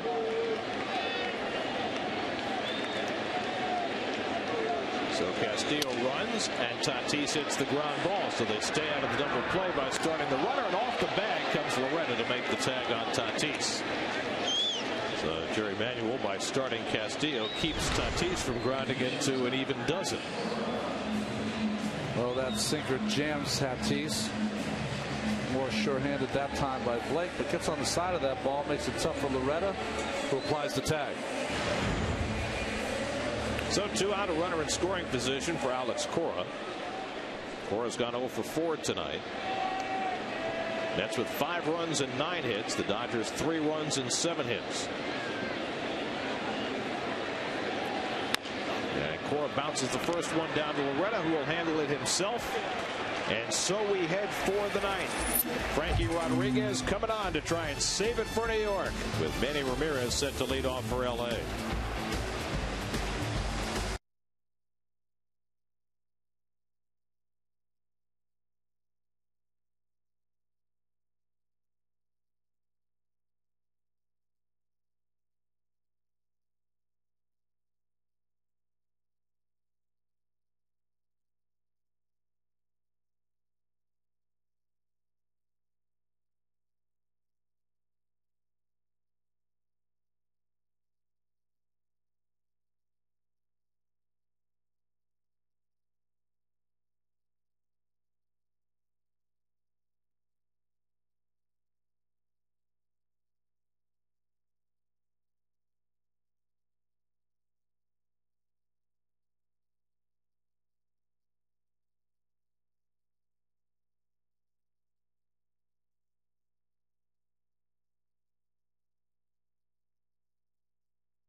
The Dodgers here at Citi Field. Mets-Dodgers coverage begins with KFC pregame live tomorrow at 6:30 only on SNY.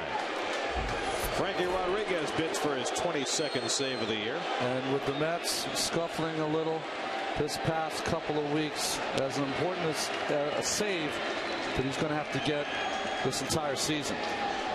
It'll be Manny Ramirez, Casey Blake, and Mark Loretta due up. Remember, they have James Loney waiting on the bench as a potential pinch hitter. Manny's gone 0 for 4 tonight. His longest stint since coming back from suspension. And he takes a strike from Frankie, 0-1. Some Dodgers faithful here. Some Manny folk. It's like a mini Manny Wood. 3 for 10 in his career against K-Rod. 1-1 to Manny. Even up to the time that I played, Gary, on those 80s teams, thousands of old Brooklyn Dodger fans would come when the Dodgers were in town. I don't think those were them. No. That's the new era. 1-1. Hit to right field, chasing Church back onto the track, right at the wall. It's out of here. Manny Ramirez with an opposite field home run. His 8th of the year, his 2nd since coming back from suspension, and it cuts the Mets lead to a single run at 5-4. And that right there, that was the importance of Sean Green getting Orlando Hudson out of the 8th inning.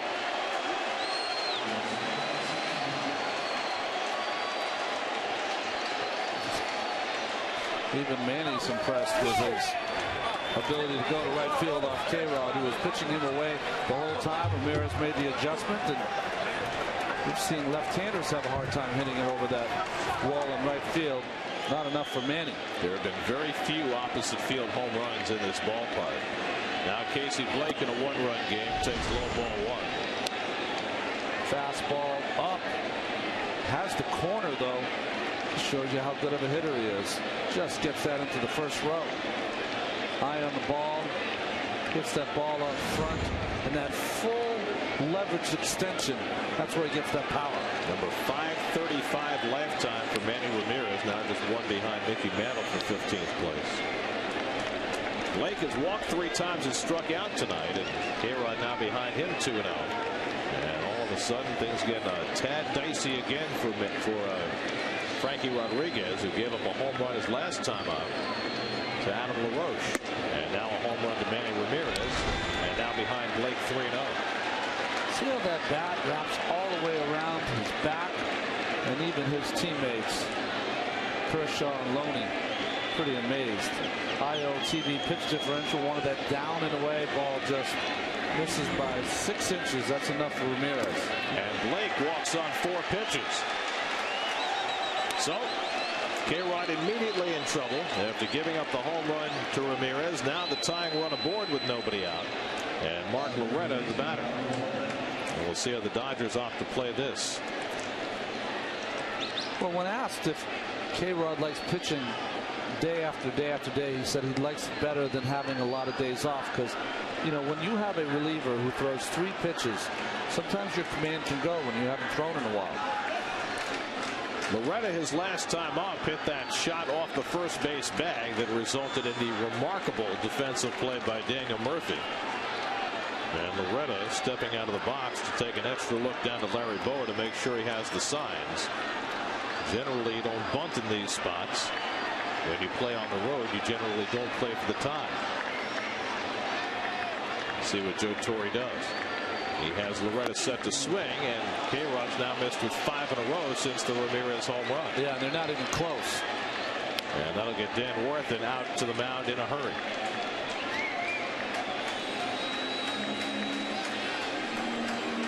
Well, the one thing that you see in K-Rod, listen, he's been one of the most premier relievers since he entered this game. There's a lot of working parts when he takes that stretch. The violent push off the mound. There's a lot of torque in that body, just like a finely tuned race car. And one little spark plug is off, it'll start rattling and shaking. Here you see the pitching line so far. Oliver Perez, first start back from the disabled list, walked 7, but stands to be the winner. Parnell worked himself in and out of trouble in the 6th. Feliciano got 1 dig out, and Green gave up a run in the 8th. And now K-Rod, after giving up the home run to Manny Ramirez, looking to settle in. 1-0 to Loretta. And there finally is a strike.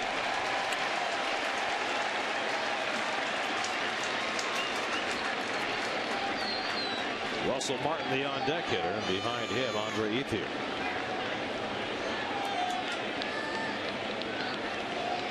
Rodriguez has now walked 23 batters in 40 innings. It's a lot. And a lot of those have come lately. Well, he badly fooled Mark Loretta with the changeup. And it's 1-2. Good pitch here. Established that 1 fastball for a strike. Loretta looking for another fastball, did not get it.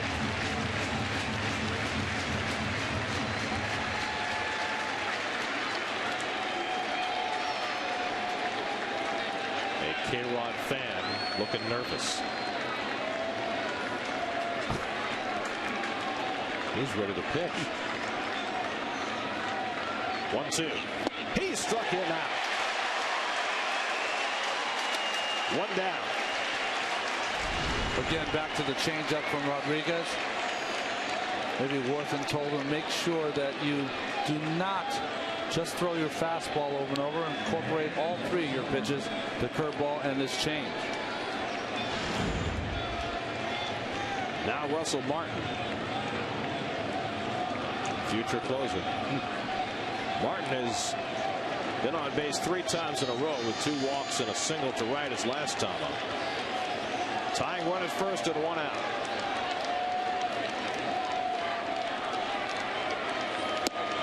And there's a strike. 0-1 to Martin. Well, all good teams play 9 hard innings. With those 53 wins for the Dodgers, 22 of them have been the comeback variety.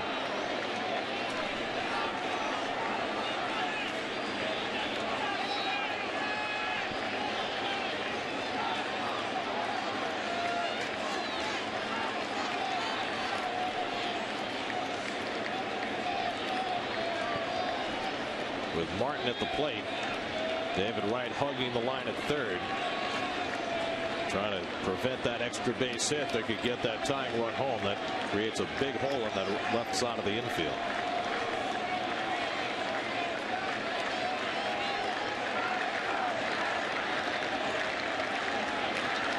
Curveball lined into left field, a base hit. Blake stops at second, and now the Dodgers have the tying run in scoring position with 1 out. Martin on base for the 4th straight time.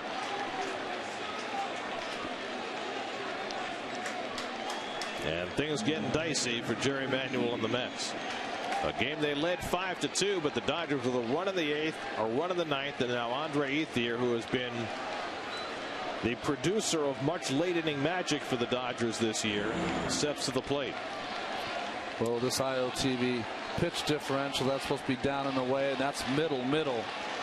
And the only thing that's different here, Gary, than the rest of the game for Ethier, this time he'll be facing a right-handed pitcher. Perez before, Feliciano in the 7th. 0 for 4 tonight. He hits into a lot of double plays. Frankie could use one right now. And he lays off the breaking ball, 1-0. Ethier's grounded into 14 double plays this year. That's the 2nd most in the National League.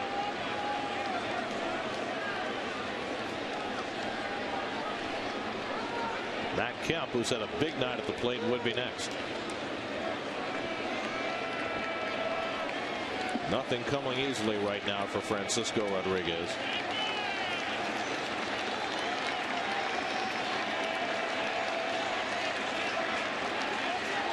Pickoff try, and it hits the runner and goes into center field, and that hit Blake hard.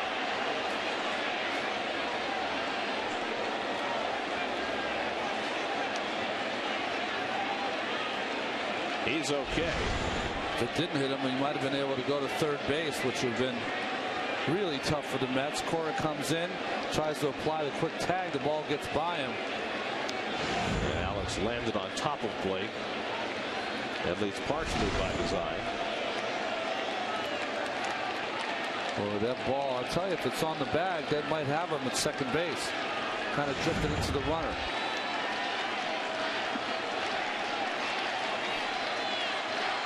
Forrest still keeping him close. 1-0 to Ethier. Foul at the plate. 1-1.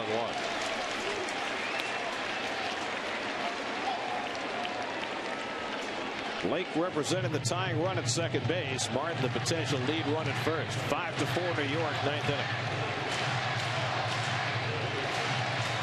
Well, he has been great in big games for the Dodgers so far this year. Has a major league leading 4 walk-off hits at Dodger Stadium. Team leading 16 home runs, 5 and 11 RBIs in his last 10 games. Double play ball right to Cora, and the throw on the ball game is over. K-Rod gets the double play. The Mets snap their 4-game losing streak, giving Oliver Perez a win in his first start back from the disabled list and a much-needed exhale